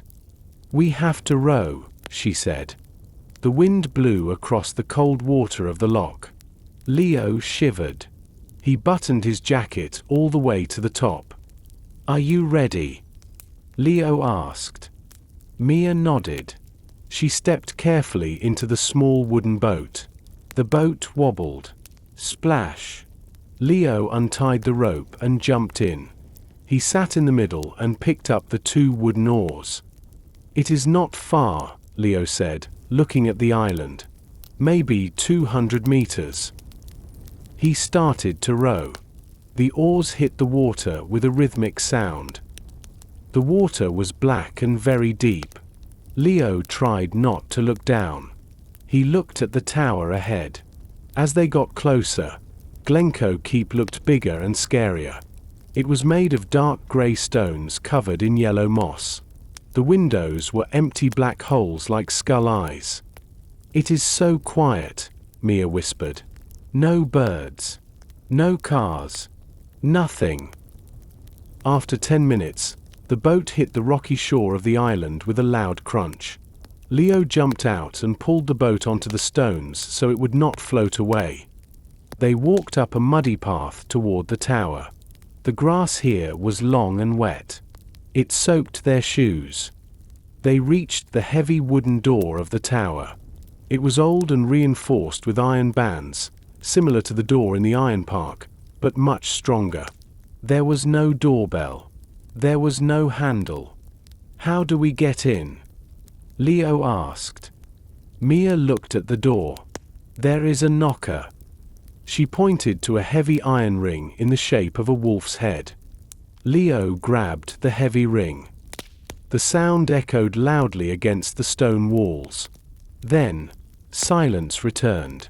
They waited for 1 minute. Then 2. "Nobody is home," Leo said, feeling disappointed. "It is just a ruin, Mia. Maybe Dr. Thorne moved away." "Wait," Mia said. Listen. Inside the tower, there was a sound. It was the sound of a heavy metal chain moving. Then, a small viewing slot in the door slid open. A pair of suspicious eyes looked out. They were gray and sharp, surrounded by deep wrinkles. "Go away," a rough voice growled from inside. "This is private property. No tourists." "We are not tourists," Mia said quickly. She stepped forward. "We are looking for Dr. Aries Thorn." "Never heard of him," the voice said. The slot started to close. "Wait!" Leo shouted. "Silas sent us." The slot stopped moving. The eyes looked at Leo. "Silas?" "Yes," Leo said. "We came from Bristol.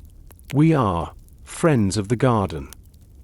The man was silent for a moment. "Show me," he demanded. Leo knew what to do. He reached into his pocket and pulled out the silver key.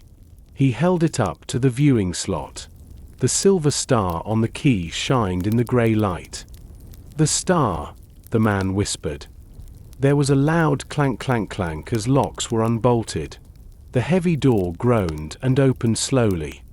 An old man stood there. He wore a thick wool sweater and held a large walking stick. He looked at the key, then at Leo and Mia. "Come inside quickly," he said, looking at the lake behind them. "Before they see you." Leo and Mia stepped inside. The old man pushed the heavy door shut. Boom! He slid 3 metal bolts into place. "Welcome to Glencoe Keep," the man said. Leo expected the tower to be cold and dark, like a dungeon. But he was surprised. The inside was warm and cozy. A huge fire burned in a stone fireplace. There were thick rugs on the floor and tapestries on the walls to keep the heat in. The room was round. It was filled with books. There were books on shelves, books on tables, and books in piles on the floor. It looked a bit like the antique shop in Bristol, but messier. "Sit down," the man ordered. He pointed to 2 old leather armchairs near the fire. "You look frozen." Leo and Mia sat down. The heat from the fire felt wonderful. The old man walked to a table and poured 3 cups of hot tea. He gave them to his guests. "I am Dr. Aries Thorn," he said, sitting opposite them. He looked at Leo. "And you have the silver key. That means Arthur Sterling is dead, and his garden is found." "Yes," Leo said. "We found the garden in Bristol. We opened it to the public." Dr. Thorne groaned. "Bad idea. Terrible idea. Public attention brings wolves." "We know," Mia said softly. "The Iron Syndicate came. They attacked Leo's home. They took the garden." Dr. Thorne's face became very sad. He looked into the fire. "The Syndicate. They are like a disease. They want to turn nature into money. Arthur and I fought them 50 years ago. I thought we won. But they were just waiting." "Silas told us to come here," Leo said. "He said you could help us save the other gardens." Dr. Thorne laughed. It was a dry, coughing laugh. "Save them? Boy, do you know where the Scottish garden is?" "The map showed a dot near here," Leo said. "Near here, yes," Dr. Thorne said. "But not here. This tower is just my house. It is the guardhouse. The garden is out there." He pointed a crooked finger at the window. Outside, the wind howled around the stone tower. The mountains were hidden in mist. "The Bristol garden was a greenhouse," Dr. Thorne explained. "It was safe and warm. But the Scottish garden is different. We call it the Highland Vault. It is hidden high in the mountains, inside a cave system. It protects plants that need cold and darkness to survive." "We need to go there," Leo said. We need to make sure it is safe. Dr. Thorne shook his head. You cannot go there today. A storm is coming. A winter storm. If you go into the mountains now, you will freeze to death. But the syndicate might be coming, Leo argued. Let them come, Dr. Thorne said, his eyes flashing with anger. The mountains are dangerous. If they try to find the vault in a storm, the mountain will stop them. You will stay here tonight. We will prepare. Tomorrow, we climb. Outside the thick stone walls, the storm began. The wind screamed like a wild animal. Rain hit the windows hard. But inside, the tower was safe and warm. Dr. Thorne served them bowls of hot vegetable soup and thick bread. Leo and Mia ate quickly. They were very hungry after the long journey. Dr. Thorne, Mia asked after she finished her soup. Why does the syndicate want these plants so badly? Is it just for money? The old man sat back in his chair. He lit a pipe. Smoke curled into the air. It is always about money, Thorne said. But it is also about power. You saw the Bristol garden. Those plants were medicinal. They could cure diseases. Yes, Mia said. We saw the notes in the lab. The Highland Vault is different, Thorne explained. Here, we hid plants that can survive the apocalypse. We have ancient grains that grow in the snow. We have potatoes that never rot. If the climate changes, if the world gets cold, these plants can feed humanity. Leo's eyes went wide. So, whoever owns these plants controls the food supply of the future. Exactly, Thorne said grimly. The Iron Syndicate does not want to feed people. They want to sell the seeds at a high price. If they find the vault, they will lock nature behind a paywall. Thorne stood up and walked to a bookshelf. He pulled out an old, dusty photo frame. He showed it to Leo. In the black and white photo, there were 3 young men standing in front of the silver oak tree. That is Arthur Sterling in the middle, Thorne said, pointing to a tall man with a kind smile. That is me on the left. Who is the third man? Leo asked. He pointed to the man on the right. He had dark hair and a serious face. That is Matteo Silva, Thorne said softly. He was the botanist for the third garden. The one in Brazil. Is he still alive? Mia asked. Thorne put the photo down. He looked sad. I do not know. I have not heard from Matteo in 20 years. The Amazon is a dangerous place. But first, we must focus on Scotland. Thorne went to a wooden chest and pulled out 3 heavy fur coats and spiked boots. Get some sleep, he told them. We leave at sunrise. The storm will hide us from the syndicate, but it will also make the climb very hard. You need to be strong.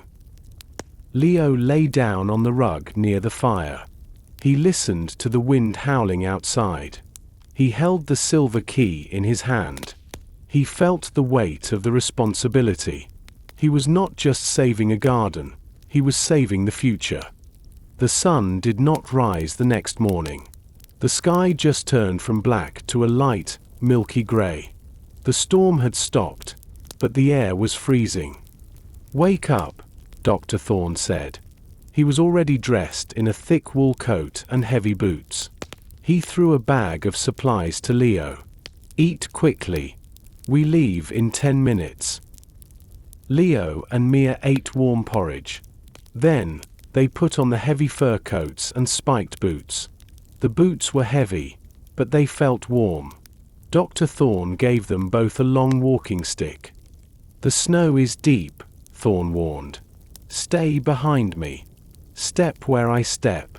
If you fall into a hole, I cannot pull you out. They opened the heavy iron door of the tower. A blast of cold air hit them. The island was covered in white snow. The black water of the lock looked like ink against the white ground. They did not take the boat.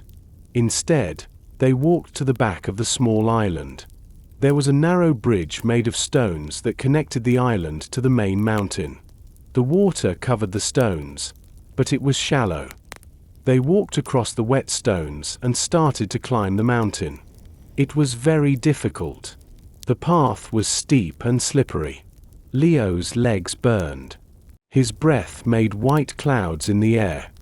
For 2 hours, they climbed in silence.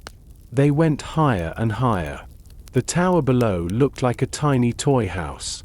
The wind whipped their faces, making their cheeks red. Suddenly, Dr. Thorne stopped. He raised his hand. "What is it?" Mia asked, panting for breath. "Look," Thorne pointed at the snow. There were footprints. They were not human footprints. They were small and round. "A mountain hare?" Leo asked. "No," Thorne said seriously. "Look closer." Leo looked. The footprints were almost covered by fresh snow, but he saw the shape. It was a boot print.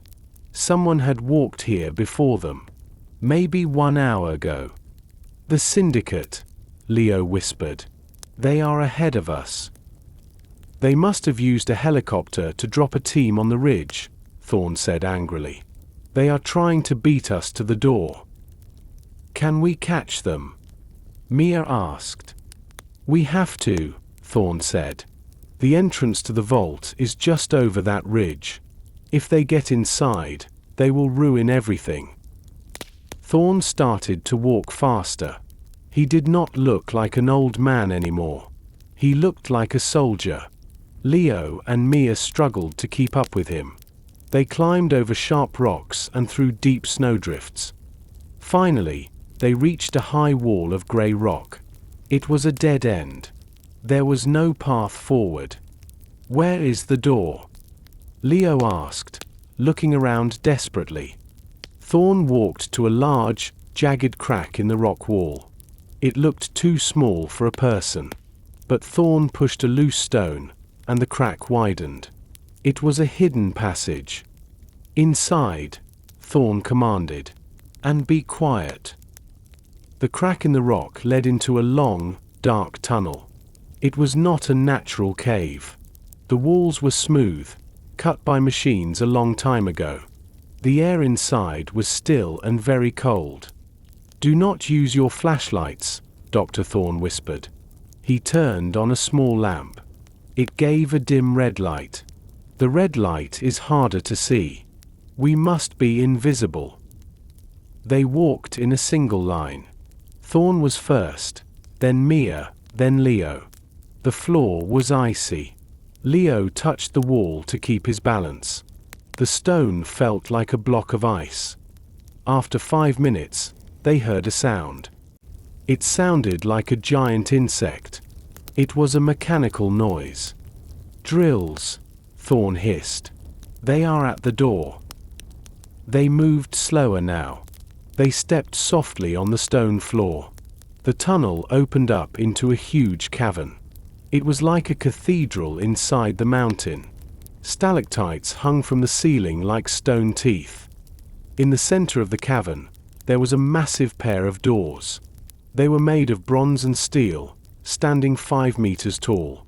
The metal was green with age, but it looked unbreakable. On the doors, there were carvings of mountains and wheat. But the beautiful doors were under attack. Leo crouched behind a large rock with Mia and Thorne. He peeked over the top. There were 6 men standing in front of the doors. They wore white winter camouflage suits and held black rifles. 2 other men were using large industrial drills. They were trying to drill through the lock. Sparks flew from the drill, lighting up the dark cave. But the bronze door did not break. The drill bit snapped. Crack. "Useless," one of the men shouted. He threw the broken drill on the ground. "This metal is too hard. It is a special alloy. We are wasting time." Another man walked forward. He seemed to be the leader. He wore a thick grey coat. "We do not need drills," he said coldly. "Bring the explosives. We will blow the door off its hinges." Dr. Thorne gasped quietly. "No," he whispered. "If they use explosives, the cave might collapse. They will bury the vault and themselves." "We have to stop them," Mia said. "But they have guns, and we have walking sticks." "We have the element of surprise," Thorne said. He looked at the ceiling of the cavern. Huge, sharp icicles hung directly above the men. Thorne picked up a heavy stone from the ground. He looked at Leo. "Can you throw?" "I played baseball in school," Leo said nervously. "Aim for that icicle," Thorne whispered, pointing to a massive spear of ice hanging above the soldiers. "Create a distraction." Leo weighed the stone in his hand. His heart was pounding. He stood up slowly, aimed, and threw the stone with all his strength. The stone flew through the dark air. It spun perfectly. Leo held his breath. The stone hit the base of the giant icicle. For a second, nothing happened. Then, a loud crack echoed through the cavern. The tip of the icicle broke off. It was heavy and sharp, like a glass spear. It fell straight down. The ice hit the metal drill machine on the floor. It exploded into 1,000 sharp pieces. The soldiers jumped back in surprise. They looked up at the ceiling, terrified. "The roof is collapsing," one soldier shouted. "Run!" Panic spread among the men. They dropped their guns and ran toward the tunnel exit, covering their heads. Even the leader in the grey coat stepped back, looking up at the shaking stalactites. "Now!" Dr. Thorne yelled. He did not run like an old man. He slid down the rocky slope like a skier. Leo and Mia followed him. They slid down the ice, moving fast toward the giant bronze doors. "Get the key ready," Thorne shouted to Leo. Leo pulled the silver key from his pocket. His hands were cold and shaking. He ran to the massive door. The lock was in the center, inside the carving of a mountain. "Stop them," the leader shouted. He saw Leo and realized it was a trick. "It is not an earthquake. Shoot them." The soldiers turned around. They raised their rifles. Bang! A bullet hit the bronze door near Leo's head. "Hurry, Leo!" Mia screamed. She hid behind one of the heavy doors. Leo jammed the key into the lock. It was stiff with cold. He pushed hard. He felt the familiar shape of the star fit into the mechanism. He turned it with both hands. Clunk, clunk. The heavy bolts inside the door unlocked. The massive bronze gates groaned. They started to open inwards. "Get inside!" Leo yelled. Mia ran in. Dr. Thorne ran in. Leo pulled the key out and jumped inside just as another bullet chipped the stone floor where he was standing. "Close it," Thorne commanded. On the inside of the door, there was a large wheel. Leo and Thorne grabbed it together. They spun the wheel clockwise. The heavy doors began to close again. Through the narrowing gap, Leo saw the leader of the syndicate running toward them. His face was red with rage. "You cannot hide," the man screamed. Boom! The bronze doors slammed shut. The sound was like thunder. Thorne spun the wheel tight, locking the bolts from the inside. They were safe. But they were trapped. "Where are we?" Mia whispered, turning on her flashlight. Leo looked around. They were not in a cave anymore. They were in a vault. Leo leaned against the cold bronze door. He breathed heavily. His heart was beating very fast. Outside, He could hear the soldiers shouting and hitting the door, but the metal was too thick. They were safe for now. "Welcome to the vault," Dr. Thorne said. He flipped a switch on the wall. Click. Lights turned on one by one. They were not yellow lights like in a house. They were blue. The light made the room look like it was made of ice. Leo and Mia looked around in amazement. It was a huge, long hall. It did not look like the greenhouse in Bristol. There were no green leaves or colorful flowers. Instead, there were thousands of shelves. On the shelves, there were glass jars and metal boxes. Each one had a label with a Latin name. "Where are the plants?" Leo asked. "They are sleeping," Thorne explained. He walked to a shelf and picked up a glass jar. Inside, there were small, brown grains. "These are seeds. Ancient wheat from Egypt. Corn from Peru. Rice from China." "It is a library," Mia whispered. "But instead of books, you have seeds." "Correct," Thorne said. "In the Bristol garden, Arthur kept living plants. But here, we keep the potential for life. If a war or a disaster destroys the farms of the world, we can use these seeds to grow food again. This room can save humanity." Leo looked at the endless rows of jars. He felt very small. The syndicate wanted to steal this? It was like stealing the future. "It is freezing in here," Mia said, rubbing her arms. She pulled her fur coat tighter. "It must be cold," Thorne said. "The cold keeps the seeds fresh. They can sleep here for hundreds of years." Suddenly, a red light started flashing on a panel near the back of the room. A soft alarm beeped. Beep, beep, beep. Thorne ran to the panel. He looked at the old dials and gauges. His face turned pale. "This is bad," he said. "What is wrong?"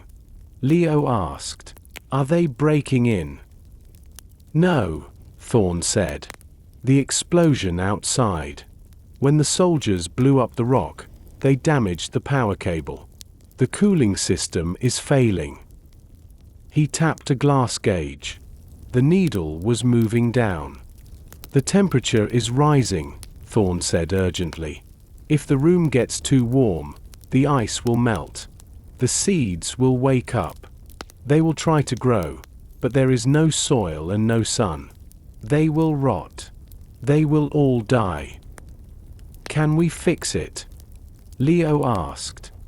"There is a backup generator," Thorne said. "But it is deep below us, in the engine room.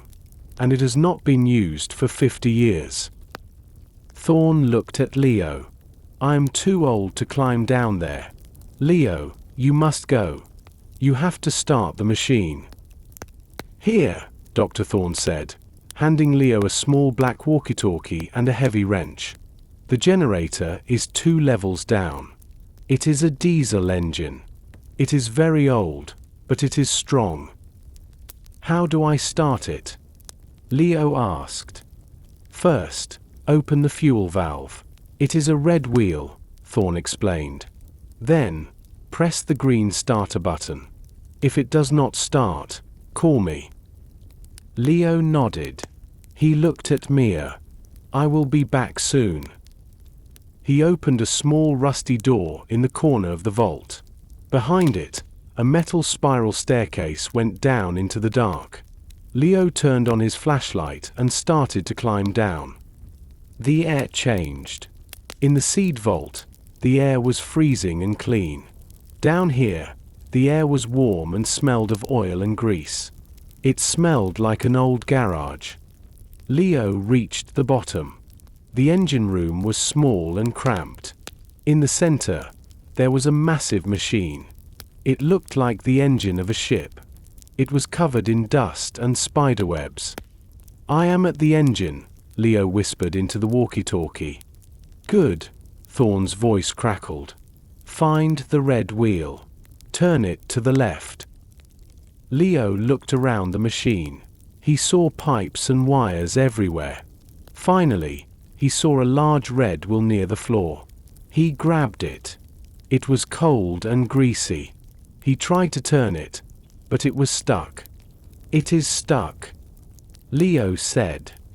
"Use the wrench." Thorn shouted over the radio. "Hit it." Leo took the heavy metal wrench.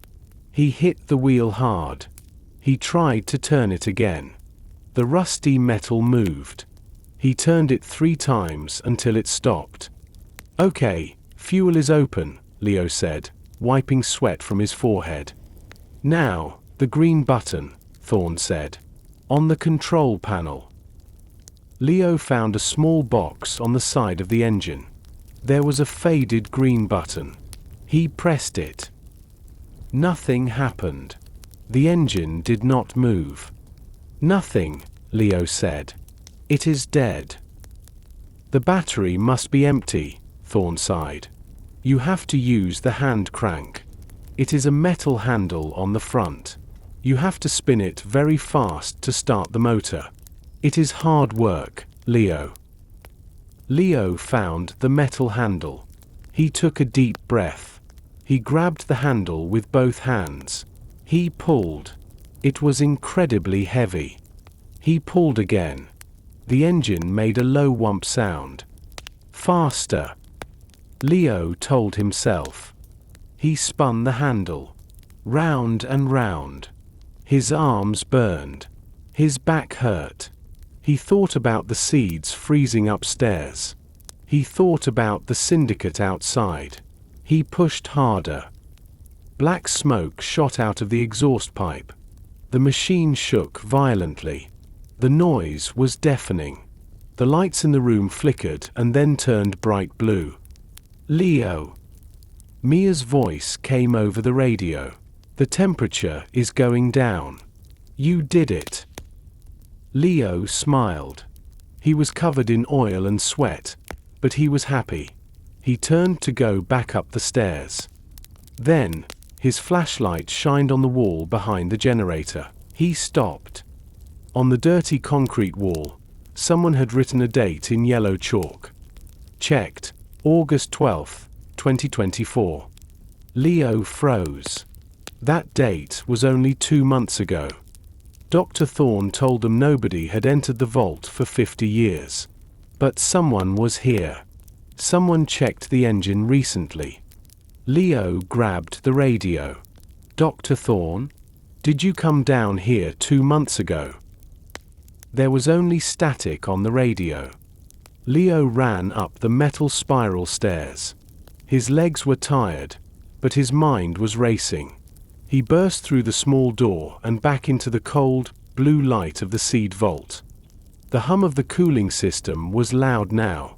The temperature was dropping. The seeds were safe. Mia ran to him. "You did it, Leo. The system is working perfectly." Leo did not smile. He walked straight to Dr. Thorn. The old man was checking a thermometer on the wall.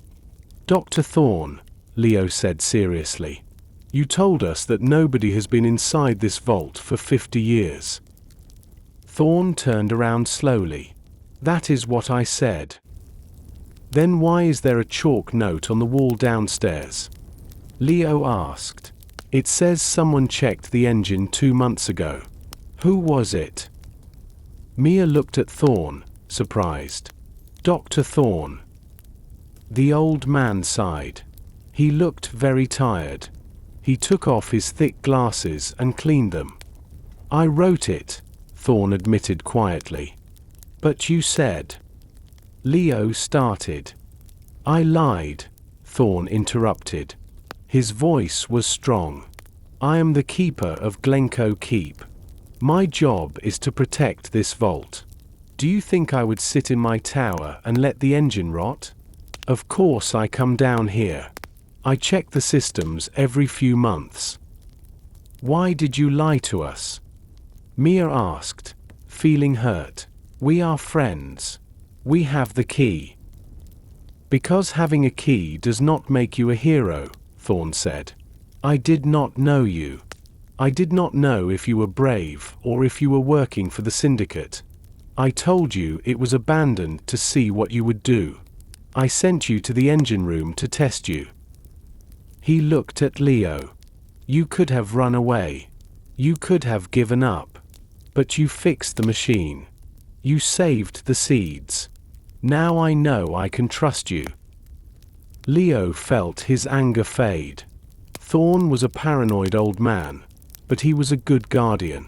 He was just being careful. "Okay," Leo said. "We trust each other now. But the syndicate is still outside. We cannot stay here forever. We need to find the third garden. The one in Brazil." "Yes," Thorn agreed. "The Amazon." He walked to the end of the long room. There was a special shelf made of gold metal. On the shelf, there was a single, large jar. Inside the jar, there was a strange object. It looked like a large, rough nut, the size of a grapefruit. "This is the Brazil nut," Thorn said. "Or, that is what we call it. Inside this shell is the map to the third garden." Thorn picked up the heavy jar. "Mateo Silva is the guardian there. But the Amazon is vast. You will never find him without the coordinates." "How do we open it?" Mia asked. "Do we need the silver key?" "No," Thorn said.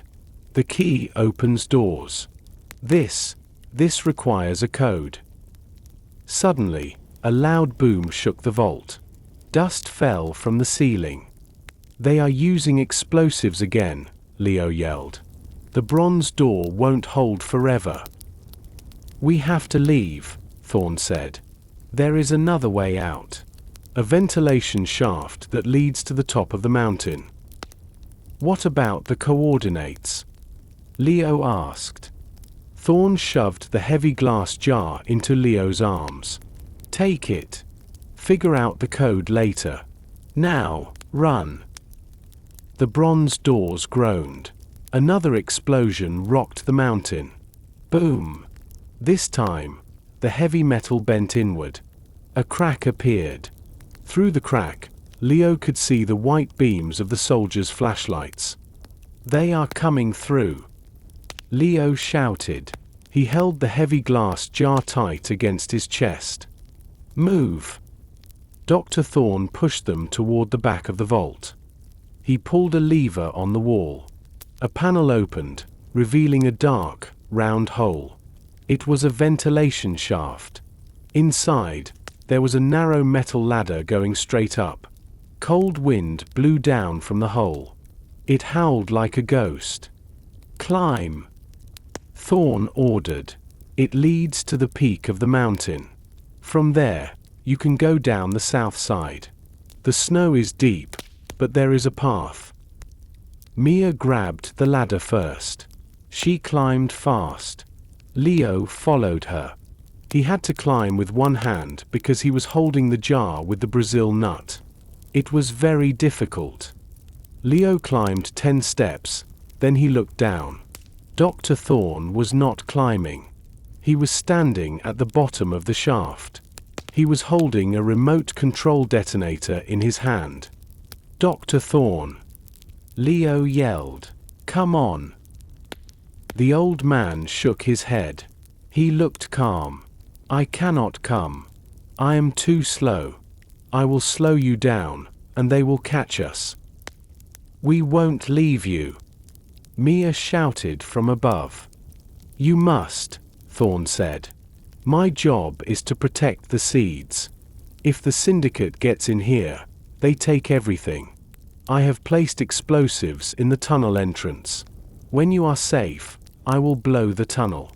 I will seal the vault forever."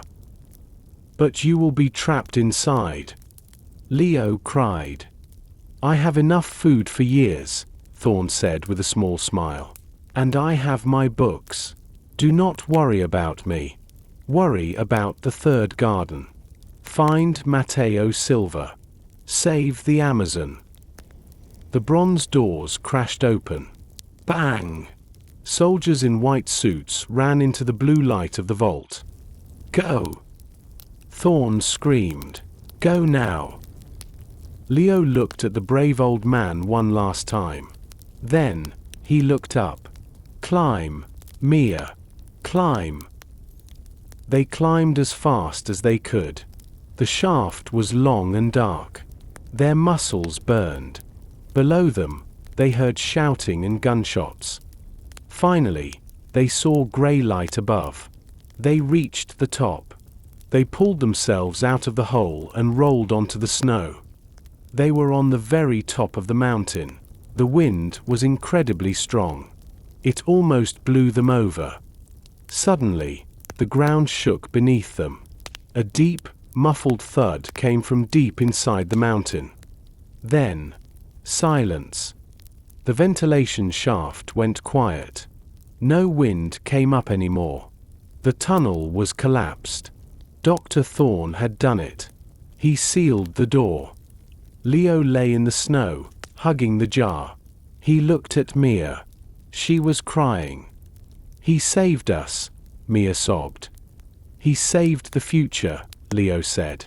He stood up and looked south. The storm was clearing. "Now, we have to finish the mission." The top of the mountain was a lonely place.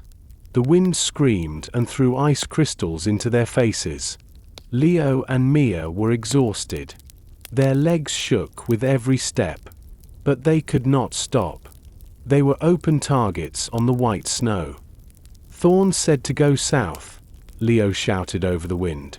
He held the glass jar inside his coat to keep it warm and safe. They walked away from the collapsed tunnel. The south side of the mountain was not as steep, but the snow was deep. They sank up to their knees.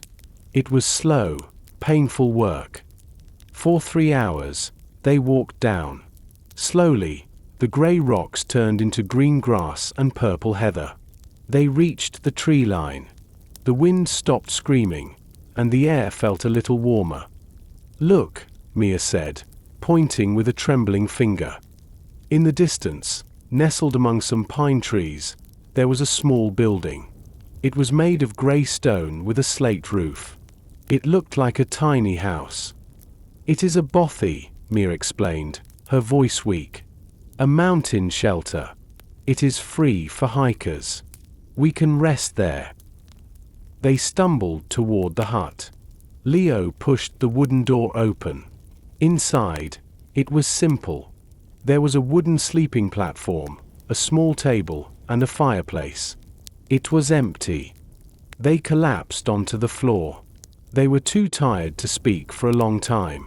They just breathed and listened to the silence. After an hour, Leo sat up. He took the heavy glass jar out of his coat. He put it on the wooden table. "We have to open this," Leo said. "Thorn said the map to the third garden is inside." Mia sat next to him. She wiped her glasses. She looked at the jar. The jar was thick, like the glass of a submarine. The lid was made of brass.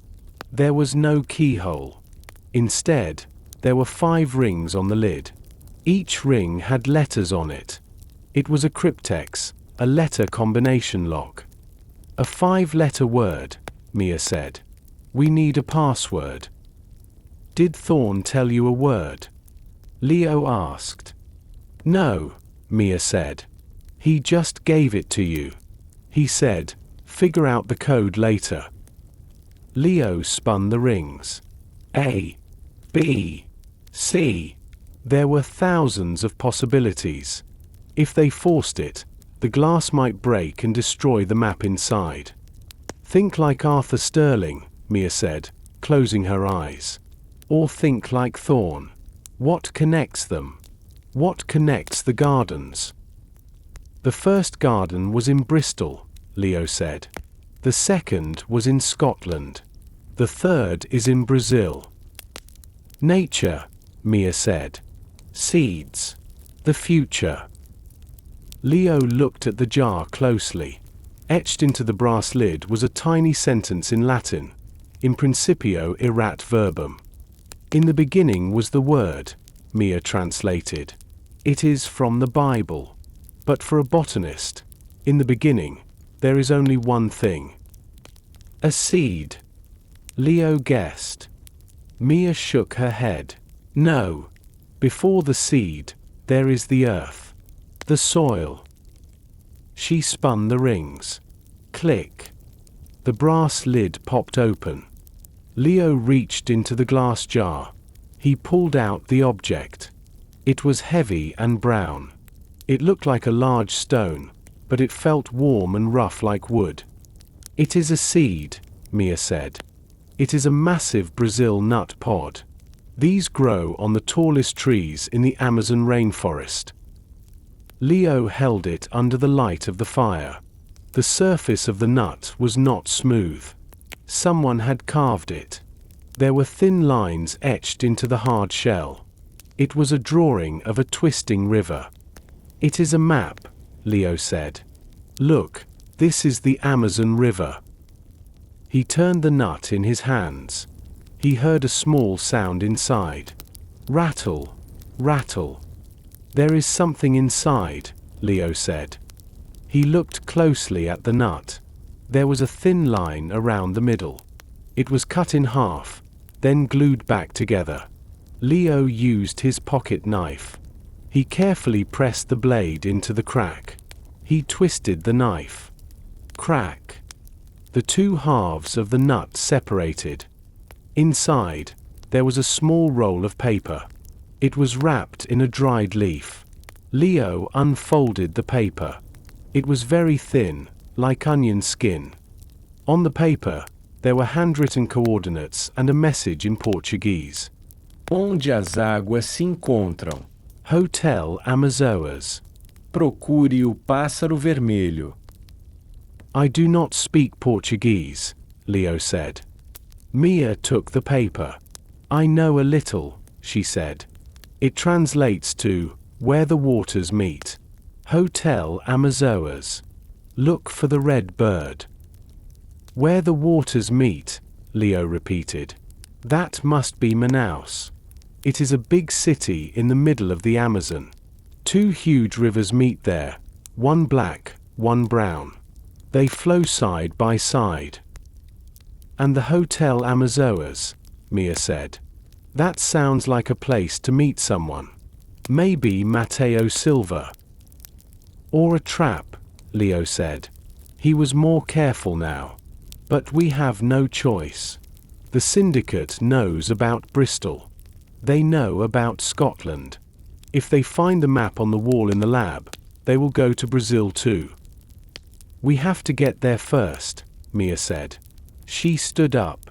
She looked stronger now. The soup and the rest helped her. We need to fly to Brazil. Leo looked at his watch. We are fugitives, Mia. The police might be looking for us. The syndicate definitely is. We cannot just walk into an airport. We have cash, Mia reminded him. And we have fake names now. Fake names? Leo asked. Mia smiled and pulled 2 passports from the bottom of Silas's envelope. Leo had not seen them before. Silas gave me these in the tunnel, Mia explained. He thought of everything. Leo opened the passport. It had his photo, but the name was different. Thomas Green. Okay, Thomas, Mia said, holding up her passport which said Sarah Stone. Let's go to the Amazon. They packed their things. They left the stone hut and walked down the mountain path. The sun was setting, turning the snow pink and orange. Far below, they saw a road. A truck was driving slowly. We will hitchhike, Leo said. To the airport. They walked down into the valley, ready for the longest journey of their lives. Leo and Mia stood by the side of the lonely mountain road. They stuck out their thumbs. For 20 minutes, no cars passed. Finally, a large truck carrying sheep slowed down and stopped. Where are you headed? The driver asked. He had a thick Scottish accent. Glasgow Airport, Leo said. Hop in, the driver smiled. I'm going that way. The truck ride was bumpy, but warm. They arrived at the airport 3 hours later. Leo thanked the driver and gave him a £20 note. Inside the terminal, Leo felt nervous. He touched the fake passport in his pocket. Thomas Green. He had to remember that name. They went to the ticket counter. They bought 2 one-way tickets to Manaus, Brazil, with a layover in Lisbon. Using cash for expensive tickets was unusual, but Leo said they lost their credit cards hiking. The woman at the counter looked suspicious, but she accepted the money. Your flight leaves in 2 hours, she said, handing them the boarding passes. Now came the hardest part: security and passport control. They stood in the line. Leo looked for cameras. He pulled his cap down low. When it was his turn, he walked to the glass booth. A stern officer sat behind the glass.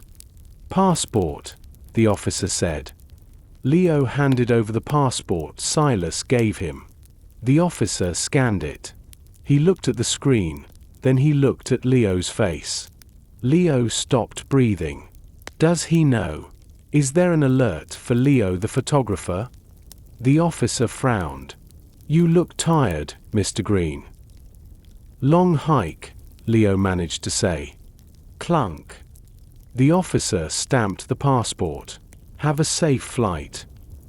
Leo walked through. Mia followed him a minute later. They were through. They were safe. The flight was very long.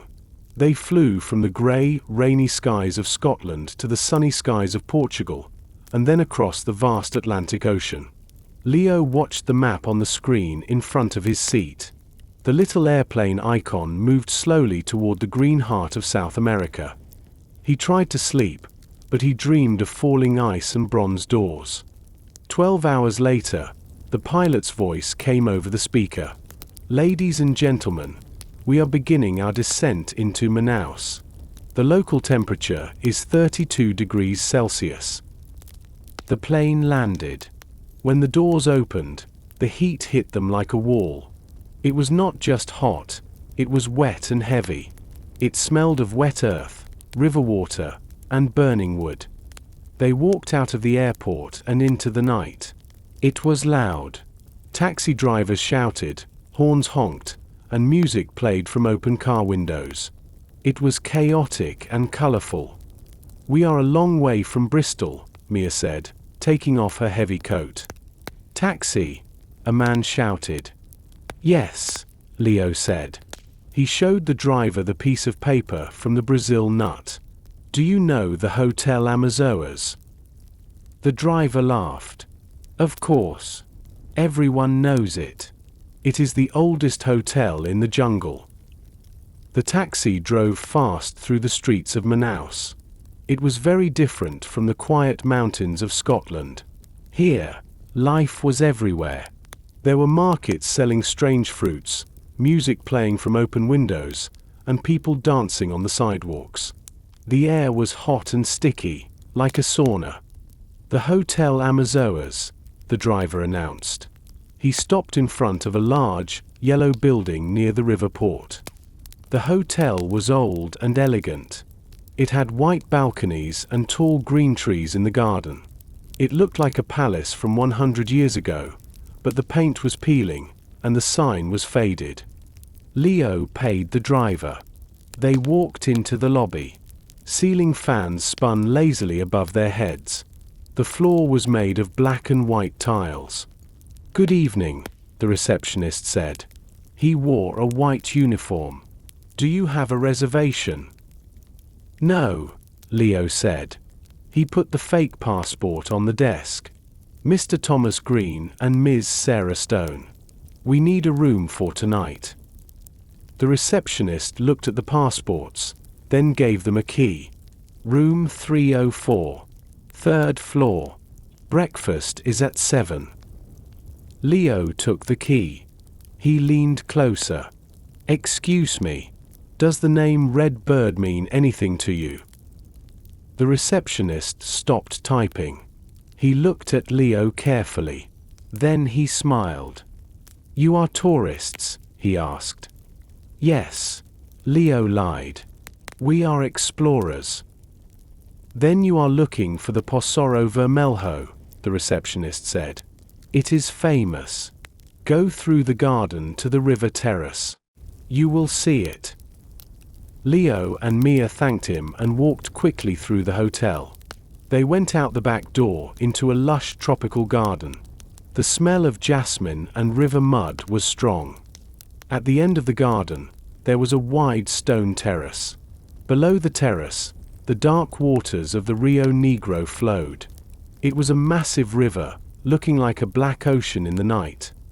Docked at the hotel's private pier was a boat. It was not a shiny modern yacht. It was a traditional Amazon riverboat. It was made of wood, painted bright red and white. It had 2 decks and hammocks hanging on the top level. Painted on the side in white letters was the name, O Posoro Vermelho, the red bird. "There it is," Mia whispered. The clue was a boat. They walked down the wooden stairs to the pier. The boat rocked gently on the water. A man was sitting on the deck, smoking a pipe. He wore a straw hat and a dirty white shirt. "Hello," Leo called out. The man stood up. He was short and had dark skin and deep wrinkles. He looked at them with sharp eyes. "The hotel is closed for boat tours tonight," the man said in broken English. "Come back tomorrow." "We are not here for a tour," Leo said. He reached into his pocket and pulled out the Brazil nut shell with the carving. He showed it to the man. The man's eyes went wide. He jumped off the boat onto the pier. He looked at the nut, then at Leo. "Matteo sent you?" the man asked. "We are looking for Matteo," Mia corrected. "Are you him?" "If you want to find Matteo," João said, "you must come with me. But the journey is dangerous. The river has eyes." "We are ready," Leo said. "Get on the boat," João commanded. "We leave now." Captain João untied the ropes. He started the engine. Chug, chug, chug. The wooden boat vibrated. Slowly, the red bird moved away from the pier. Leo and Mia stood on the deck. They watched the lights of the Hotel Amazonas fade away. The city of Manaus was bright and loud, but the river was dark and silent. "Go inside the cabin," João shouted from the wheelhouse. "Mosquitoes will eat you alive out here." They went into the small cabin on the lower deck. It was simple.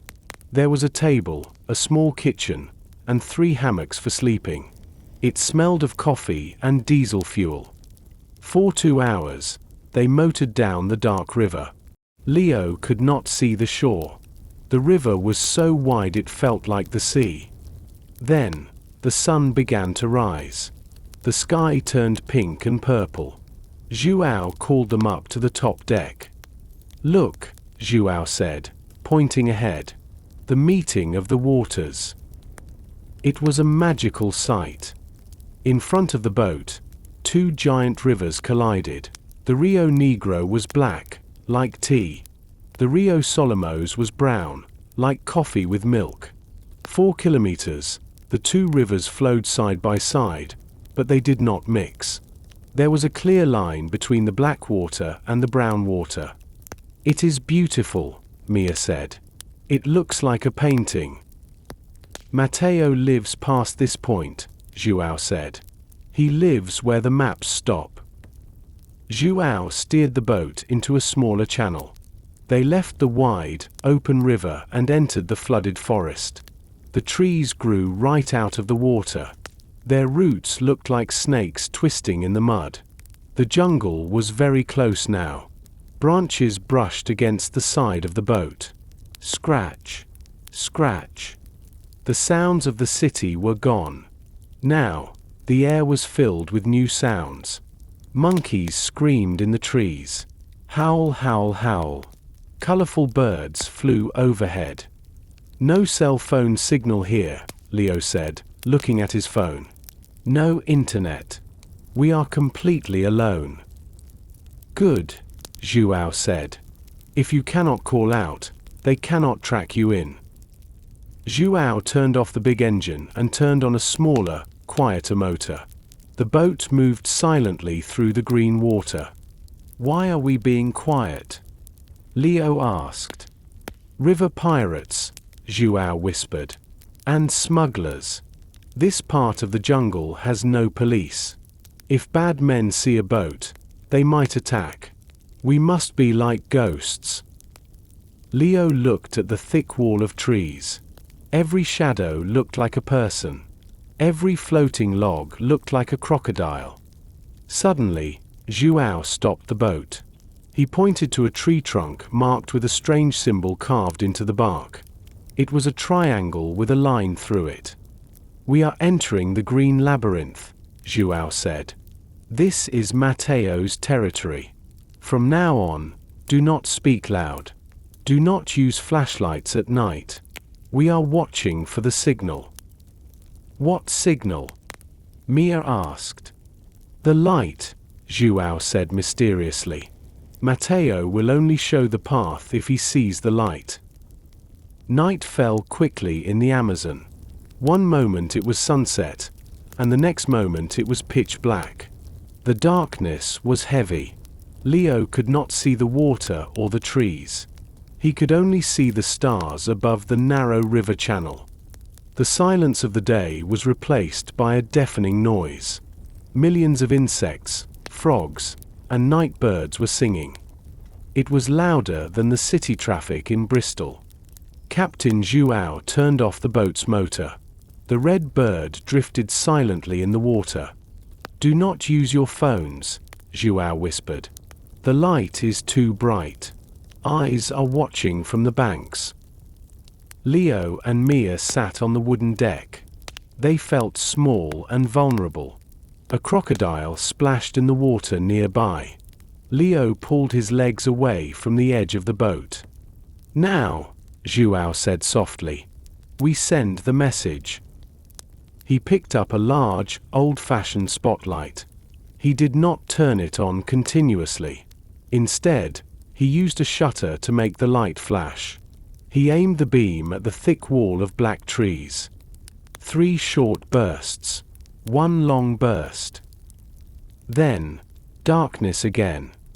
What does that mean? Leo asked. It is the code of the Watchers, Zhuao explained. It means, friends approaching. They waited in the dark. 1 minute passed. Then 5 minutes. Leo began to worry. Maybe Mateo Silva was gone. Maybe the syndicate had already found him. Look, Mia whispered, pointing into the jungle. Deep inside the forest, a small light appeared. It was not white like a flashlight. It was green. It blinked 3 times, then vanished. Green light, Zhuao smiled. That is the answer. It is safe to enter. Zhuao started the engine again. He steered the boat away from the open water and drove straight into the trees. Leo gasped. You are going to hit the forest. But the boat did not crash. It slid through a hidden gap in the mangrove roots. They entered a secret tunnel made of branches and vines. The trees above them blocked out the stars. It was like driving into a cave made of leaves. They traveled through the twisting tunnel for 20 minutes. Finally, the tunnel opened up into a hidden lagoon. In the center of the lagoon, built on tall wooden stilts above the water, was a house. It was not a simple hut. It was a large wooden structure with many rooms and walkways. Lanterns hung from the roof, casting a warm yellow glow on the water. Welcome to the sanctuary, Zhuao announced. As they approached the dock, a figure stepped out of the house. He was holding a lantern. He was an old man with long white hair and a kind face. He wore a simple linen shirt. Mateo, Zhuao called out. I brought guests from the north. The old man looked at Leo and Mia. He did not smile. Do they have the key? He asked. Leo stood on the wooden dock. The old man, Matteo Silva, looked at him with serious eyes. The lantern light reflected in the black water below. The key, Matteo repeated. Show it to me. Leo reached into his pocket. He pulled out the heavy silver key.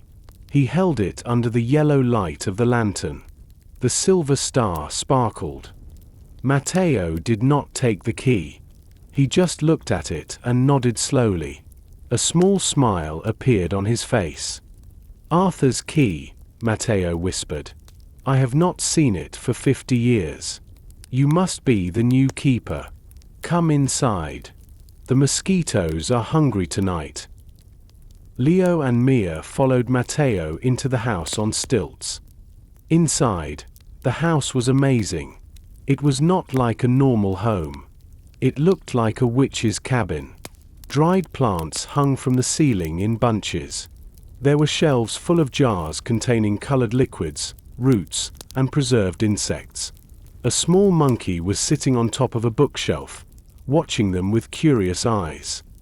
Welcome to my laboratory, Matteo said. It is messy, but nature is messy. He poured them cups of tea. It tasted sweet and spicy. Drink, he said. It is guarana and special herbs. It will give you energy. Leo took a sip. He felt awake immediately. We came from Scotland, Leo said. Dr. Thorne sent us. He said the syndicate is hunting the gardens. Thorne is alive. Matteo laughed softly. The old ice bear. I am glad. I thought he froze to death years ago. Matteo sat down on a wooden stool. His face turned serious. You say the syndicate is hunting? I know. They are already here. Here? Mia asked, looking at the dark window. They do not know exactly where I am, Matteo explained. But they know I am in this sector. They are using technology. Satellites. Drones. And they are using fire. Fire? Leo asked. They burn the forest to clear the path, Matteo said angrily. They do not care about the medicine. They only care about the oil. Where is the third garden? Leo asked. Is it here in this house? Matteo shook his head. No. This house is just my watching post. The garden is deep in the jungle, behind the veil of water. The veil of water? Mia asked. A waterfall, Matteo said. Behind the waterfall is a hidden valley. Arthur found it in 1950. The plants there are older than dinosaurs. They contain the cure for the worst diseases of mankind. If the syndicate finds it, they will patent the cures. They will make them expensive. Poor people will die because they cannot pay. We have to protect it, Leo said. We have the key. Thorne said it opens the way. It opens the gate of stone behind the waterfall, Matteo confirmed. But the journey is hard. The jungle defends itself. There are jaguars, snakes, and poisonous spiders. Suddenly, a strange sound came from outside. It was a high-pitched buzzing sound. It was not a mosquito. It was louder. It sounded mechanical. Matteo stood up quickly. He blew out the lantern. The room went pitch black. Quiet, Matteo hissed. Do not move. Leo looked out the window. High in the sky, above the trees, he saw a small red light moving. It hovered like a mechanical hummingbird. A drone, Leo whispered. They found us, Matteo said. The drone hovered outside the window. Its red eye stared into the dark room. BZZZZZZ. They are marking the target, Matteo whispered. Grab your bags. We have 1 minute. Leo and Mia grabbed their backpacks. Matteo took a long machete and a canvas sack from the table. He moved very fast for an old man. To the back door, Matteo ordered. They ran to the back of the house. There was a small wooden platform. Tied to a post was a long, narrow canoe with a powerful outboard motor. It was much smaller than the Red Bird. "Where is João?" Leo asked. "I am here," João shouted. He was already in the canoe, checking the fuel tank. "Get in. Hurry." Leo, Mia, and Matteo jumped into the wobbling canoe. The water was black and scary, but they had no choice. Suddenly, a loud noise tore through the silence of the jungle. "Vroom." "Speedboats," João said, "coming from the main river."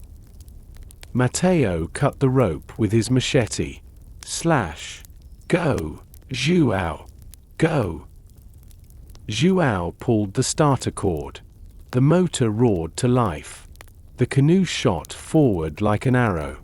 They sped into a narrow channel of water, right under the thick branches of the trees. Behind them, 3 black speedboats burst into the lagoon. They were fast and sleek. Men stood on the decks holding bright searchlights. The beams of light swept across the water.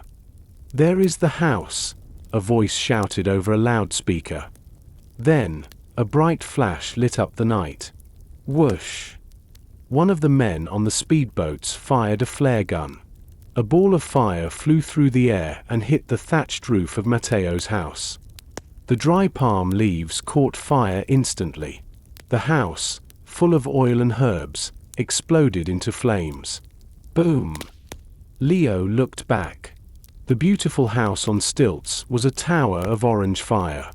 The flames reflected on the black water, making it look like the river was bleeding. "My work," Matteo said sadly, watching his home burn. 50 years of research. "We saved the most important thing," Leo shouted over the noise of the engine. He patted his pocket where the silver key was safe. "And we have the map." "They will see the fire," Mia said. "They will know we ran away." "Let them come," Matteo said, turning his back on the burning house. "They have fast boats, but they do not know the river. I know every route and every rock. We will lose them in the darkness." João steered the canoe deeper into the flooded forest. The trees were so thick here that they blocked the light of the fire. It was pitch black again. They were racing blind through the Amazon, with the enemy close behind. The canoe moved incredibly fast. The engine screamed. The wind hit Leo's face. He could not see where they were going. It felt like a roller coaster in the dark. "Keep your heads down," Matteo shouted. "The branches will cut you." Leo and Mia crouched low in the boat. Leaves and vines whipped over their heads. Behind them, the 3 speedboats were getting closer. Their bright white searchlights cut through the trees. The lights were like long white fingers trying to grab the small canoe. "They are too fast," João yelled. He looked worried. "On the straight water, they are faster than us." "Then we do not go on straight water," Matteo said calmly. He pointed to the left. "João, take the channel of the Devil's Route." João's eyes went wide. "The Devil's Route? It is suicide, Matteo. The water is shallow. There are logs everywhere." "It is the only way," Matteo said. "Do it." João turned the steering handle hard. The canoe banked sharply to the left. They left the deep channel and entered a swampy area. The water here was full of dead trees and hidden rocks. It was an obstacle course. "Slow down," Matteo ordered. Zhuao slowed the engine. The canoe weaved between the rotting tree trunks. Left, right, left. It was a dangerous dance. Behind them, the syndicate boats saw the turn. They did not slow down. They wanted to catch their prize. "They are following us," Mia cried. She looked back. The first speedboat roared into the swamp. The driver did not know the river. He was going too fast. Suddenly, there was a terrible sound. The bottom of the first speedboat hit a giant submerged log, the Devil's Root. The boat flew into the air. The engine tore off. The boat crashed into the muddy water with a huge splash. The searchlight went out.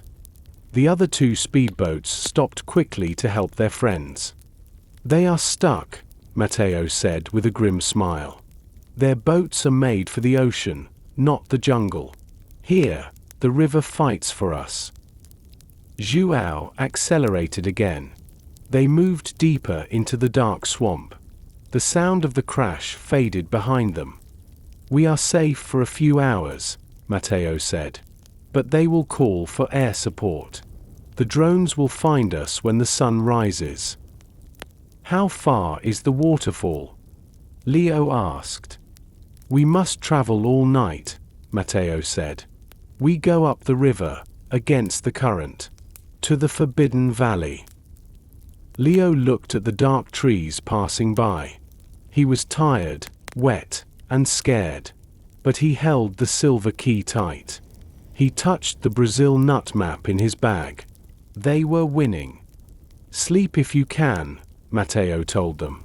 "Tomorrow, you will need all your strength to climb the veil of water." The sun rose slowly over the Amazon rainforest. The sky turned a pale blue. The air was full of white mist. It was hard to see the trees.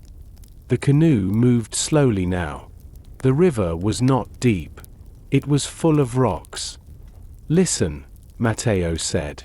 He turned off the engine. At first, Leo heard nothing. Then, he heard a low vibration. Rumble, rumble. It sounded like a train far away. "Thunder?" Leo asked. "No," Matteo said. "Water." Zhuao paddled the canoe with a wooden oar. They went around a bend in the river. Suddenly, the mist cleared. Leo and Mia gasped. In front of them was a giant cliff. It was a wall of black rock, rising high into the sky. And falling from the top of the cliff was a massive waterfall. It was huge. The water fell down with incredible power. It hit the pool at the bottom with a loud roar. The spray from the waterfall created a permanent cloud of rain and rainbows. "The veil of water," Matteo shouted over the noise. "The entrance is there." He pointed to the center of the waterfall. "Through the water." Mia shouted back. She looked terrified. "It will crush us." "Not through it," Matteo said. "Behind it. There is a ledge. A slippery path." Zhuao guided the canoe to a rocky beach. "This is as far as I go," the captain said. "I will hide the boat in the bushes. I will wait for you here." "If we do not come back in 2 hours," Matteo told him, "leave. Save yourself." Zhuao nodded. He looked very worried. "Good luck, my friends." Leo, Mia, and Matteo stepped onto the slippery black rocks. The wind from the waterfall was strong. It felt like a hurricane. They were soaked with water immediately. "Follow me," Matteo yelled. "Step exactly where I step." They walked toward the roaring wall of water. The path was very narrow. On one side was the deep pool of churning water. On the other side was the wet rock wall. Leo looked up. Tons of white water were falling just a few meters away from his face. The noise was deafening. He could not hear his own thoughts. They walked along the edge of the cliff. Then, Matteo disappeared. He stepped behind the curtain of water. Leo hesitated. He took a deep breath. He held Mia's hand. Together, they stepped into the shadow of the waterfall. It was dark and wet, but there was a cave. They were standing on a stone platform behind the falling water. In front of them, carved into the solid rock of the mountain, was a door. It was not made of wood or metal. It was a single slab of green stone. And in the center, there was a familiar shape. A star-shaped keyhole. "The gate of the Amazon," Matteo said, wiping water from his face. "Open it, Leo." Leo's hand was wet and slippery. He wiped the silver key on his dry shirt. He stepped up to the green stone gate. "This lock is not metal," Leo observed. "It is carved directly into the mountain." He pushed the key into the star-shaped hole. It fit perfectly. He turned it. It was heavy, grinding stone against stone. For a moment, nothing happened. Then, the ground vibrated. The massive stone slab slowly sank into the floor. "Welcome," Matteo said, "to the cradle of life." They walked through the doorway.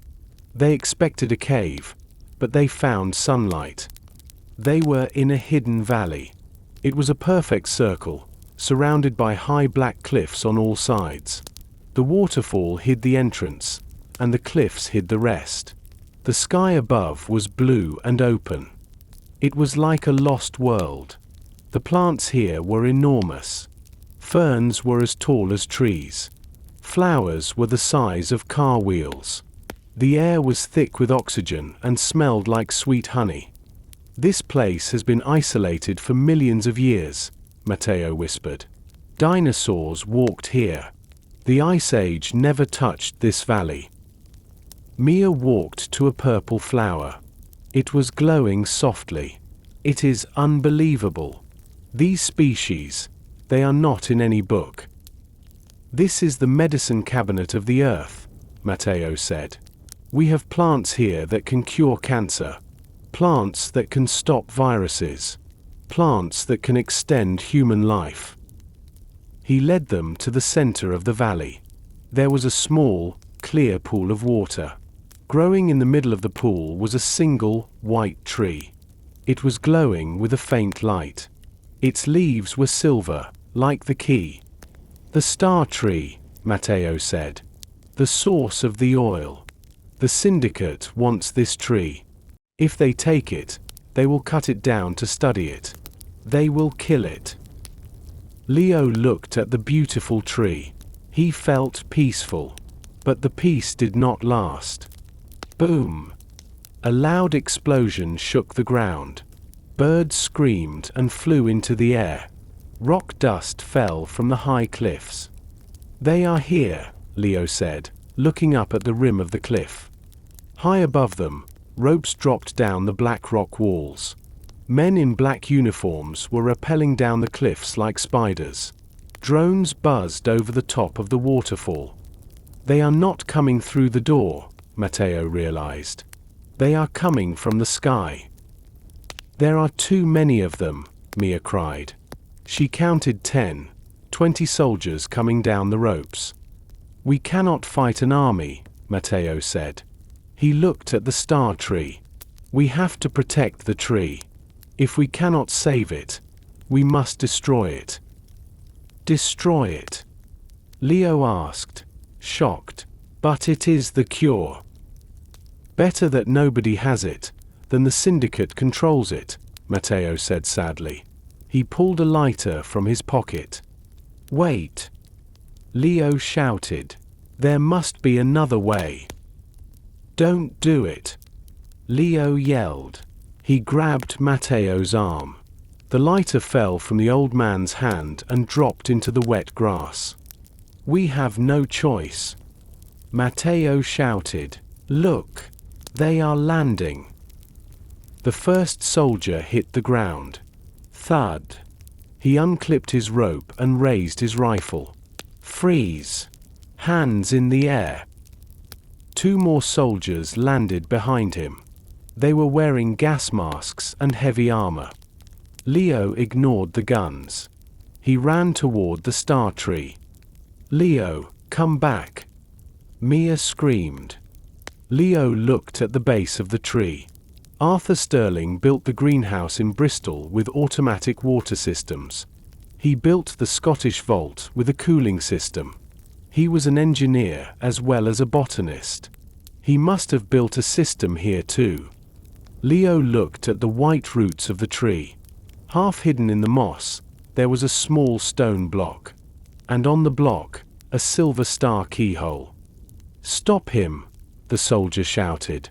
Bang! A bullet hit the dirt near Leo's foot.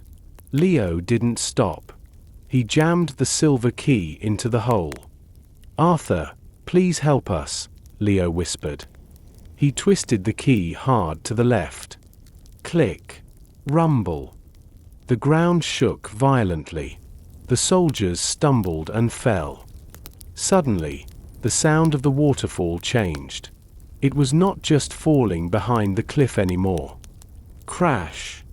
Huge vents opened in the high rock walls surrounding the valley. The water from the river above was diverted. It poured into the valley from all sides. It was like a giant bathtub filling up instantly. "The flood defense," Matteo gasped. "Arthur designed it to submerge the garden." The water rose fast. It covered Leo's ankles, then his knees. The current was strong. "My tree!" Matteo cried. "It will drown." "It is a water tree," Leo shouted, running back to them. "It can survive underwater. But the soldiers cannot." The soldiers were panicking. The water was rising too fast. Their heavy armor made it hard to move. They tried to run back to their ropes, but the water was already waist deep.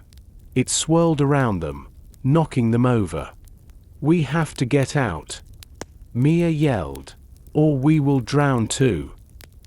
"The gate," Leo pointed. They ran toward the stone gate. The water was rising up to their chests now. They had to swim. Leo held his bag high above his head to save the map. They reached the tunnel entrance just as the water level reached the top of the doorframe. They pulled themselves into the dark tunnel behind the waterfall.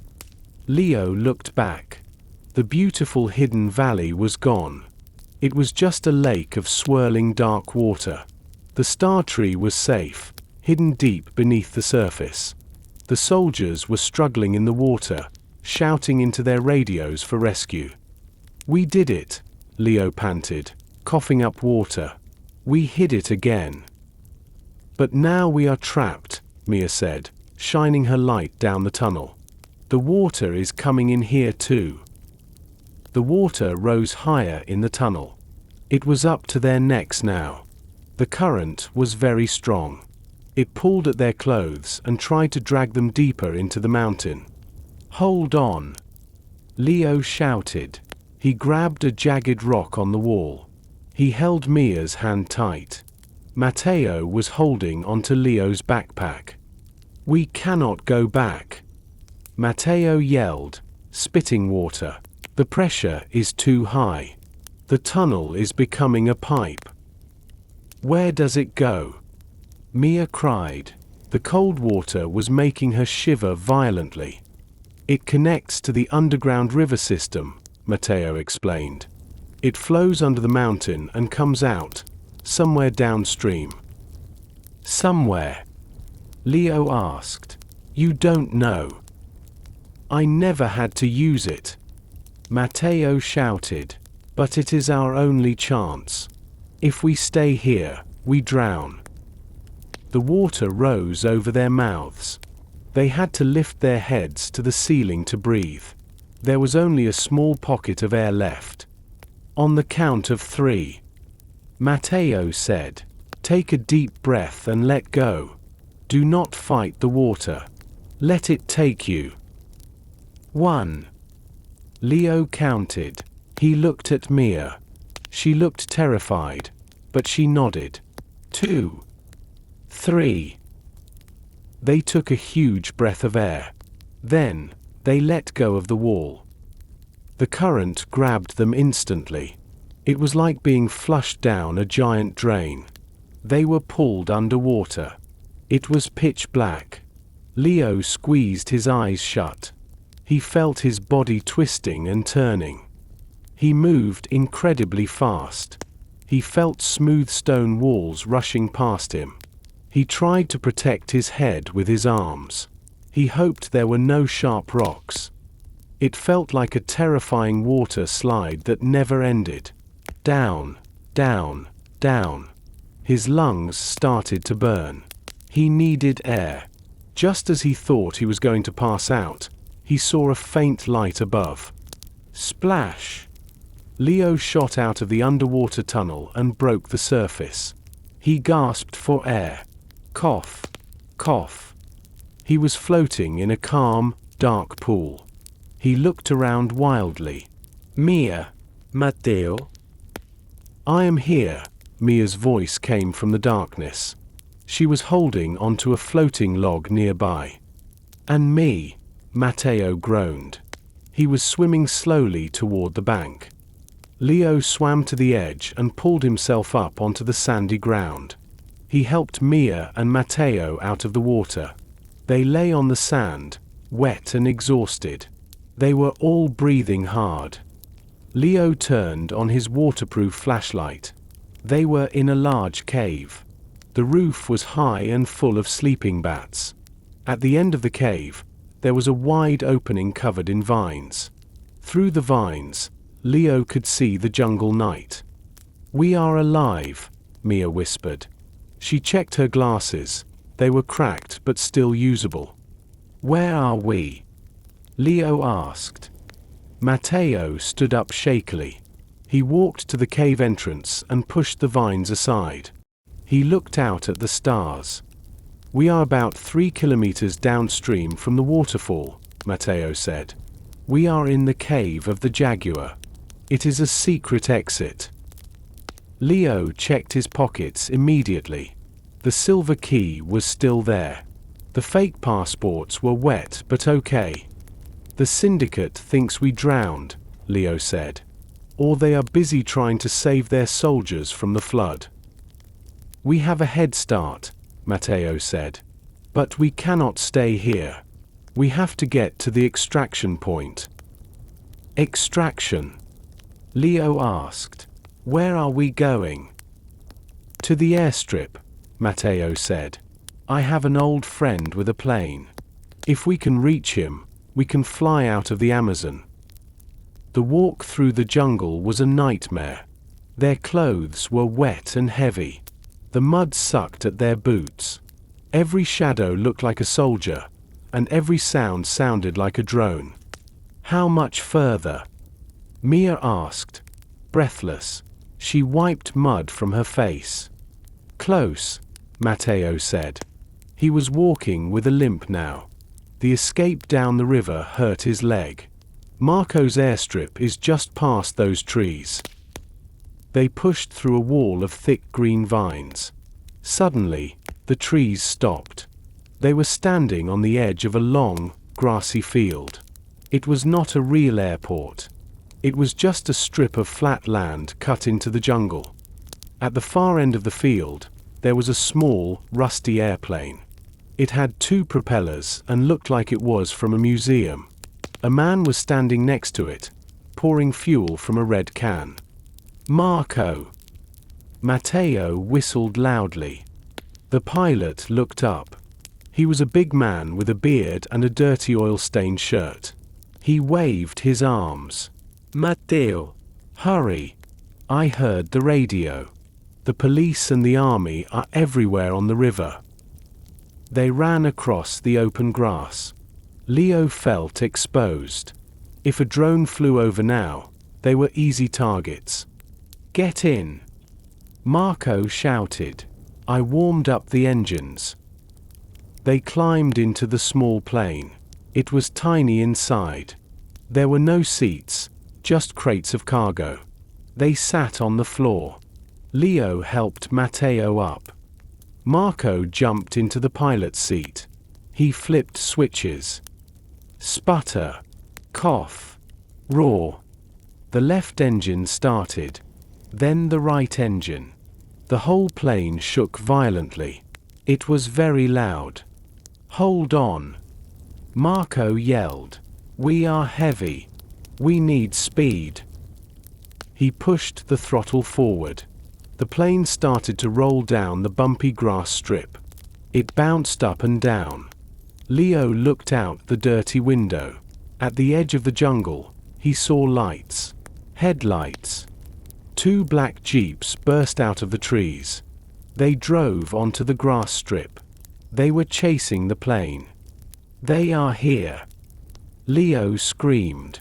Faster, Marco. I am trying.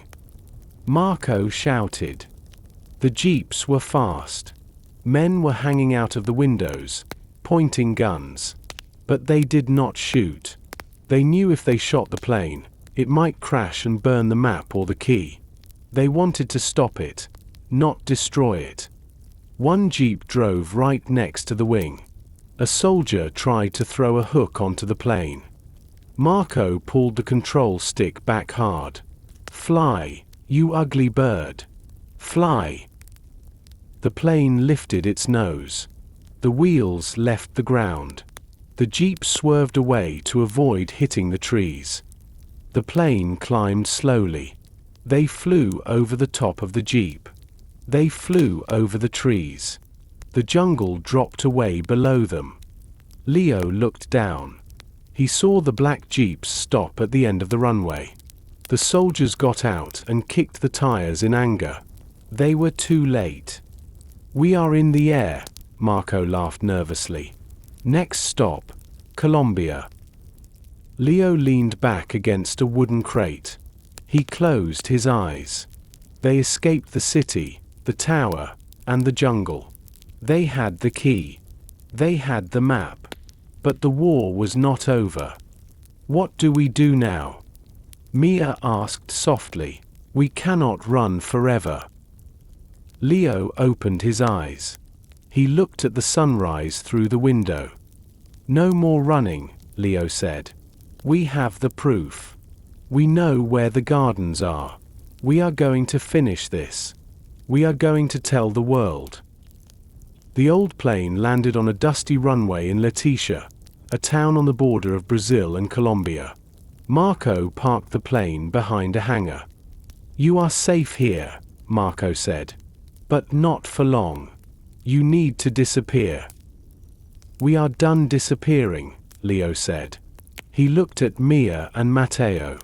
We need a computer. We need the internet. They found a small internet cafe in the town center. It was quiet. Leo paid the owner for 1 hour of time. They sat in the back corner. Leo took the memory card from his camera. He plugged it into the computer.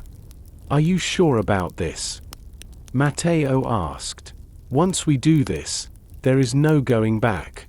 The secret is gone forever. The secret is already dangerous, Leo said. The syndicate wants to hide the cure. We will give it to everyone. Mia started typing. She was fast. She created a website. She called it the Sterling Project. Leo uploaded the photos. The greenhouse in Bristol. The seed vault in Scotland. The star tree in the Amazon. The map of the world. Then, Matteo sat in front of the webcam. He fixed his white hair. He looked straight into the camera. Record, Leo said. My name is Matteo Silva, the old man said clearly. I am a botanist. For 50 years, we hid nature to protect it. But now, a corporation called the Iron Syndicate is trying to steal it. They destroyed my home. They attacked these young people. They want to sell the Earth's medicine for profit. He held up a drawing of the star tree. This tree can cure diseases. It belongs to humanity. It belongs to you. Leo stopped the recording. He uploaded the video. Then, Mia found the email addresses of the biggest newspapers in the world. The BBC, CNN, the New York Times, Al Jazeera. She also found the emails of the United Nations and the World Health Organization. Ready? Mia asked. Her finger hovered over the enter key. Leo put his hand on hers. Matteo put his hand on top. Send it, Leo said. Click. The progress bar on the screen moved. 20%. 50%. 80%. Message sent. For a moment, nothing happened. The cafe was quiet. A fan whirred overhead. Then, Leo's phone started to buzz. It was a news alert. Then another. Then another. Look at the TV, the cafe owner shouted. He pointed to a small television on the wall. On the screen, a news anchor was speaking excitedly. The headline at the bottom of the screen said, "Breaking news, Secret Gardens revealed. Massive corporate scandal." "It is out," Mia whispered. She smiled. "The whole world knows." Leo sat back in his chair. He felt a huge weight lift off his shoulders. The shadows were gone. The light was on. The next few hours were a blur. The internet cafe in Letitia became the center of the world. Journalists from every country called the cafe's phone. Then, police cars arrived outside. Leo was scared. He stood up, ready to run. But these were not local police, and they were not the syndicate's private soldiers. They were federal police. An officer walked in. He did not point a gun. He took off his hat. "Mr. Green? Ms. Stone?" the officer asked. "Or should I say, Leo and Mia?" "That is us," Leo said, holding Mia's hand. "You are under the protection of the Brazilian government and the United Nations," the officer said. "The whole world is watching. You are safe now." The fall of the Iron Syndicate was fast. Because of the documents Leo and Mia released, the police raided the syndicate's offices in London, New York, and Tokyo. They arrested the CEO and the leaders. The soldiers in the Amazon were ordered to surrender. The Sterling Project became famous. The United Nations declared the three gardens, Bristol, Scotland, and the Amazon, as World Heritage Sites. They were now protected by international law. No company could own them. They belonged to everyone. 6 months later. It was a warm spring day in Bristol. Leo stood at the gate of the Sterling Garden. It was repaired and beautiful. There were no secrets anymore. A plaque on the gate said, "Protected by the United Nations." Mia walked over to him. She looked happy. She was holding a letter. "News from Scotland," she said. "They dug out the tunnel. Dr. Thorne is fine. He is complaining about the noise of the construction workers, but he is safe. He is teaching young scientists how to use the seed vault." "And Matteo?" Leo asked. "Matteo is back in the Amazon," Mia smiled. "They are building a research center near the waterfall. He is the head director. He is finally studying the plants in peace." Leo looked at the garden. It was full of people. Children were learning about the plants. Doctors were studying the leaves to make new medicines. It was exactly what Arthur Sterling wanted. "We did it," Leo said. "We finished the job." "What do we do now?" Mia asked. "Are we still adventurers?" Leo laughed. "I think I have had enough adventure for a while. I just want to be a photographer again." He reached into his pocket. He pulled out the silver key. It was scratched and worn, but it still shined in the sun. "Do you want to keep it?" Mia asked. "No," Leo said. "It does not belong in my pocket. It belongs to the history of this place." They walked into the greenhouse. In the center, where the metal box used to be, there was now a glass display case in a small museum area. Leo opened the case. He placed the silver key on the velvet cushion. He placed the Brazil nut map next to it. He closed the glass case. Click. "The mystery is over," Leo said. "No," Mia corrected him, looking at the beautiful flowers and the happy people. "The mystery is over. The life is just beginning." Leo put his arm around Mia. They walked out of the garden and into the bright sunlight of the city, ready for a normal, happy life. The end.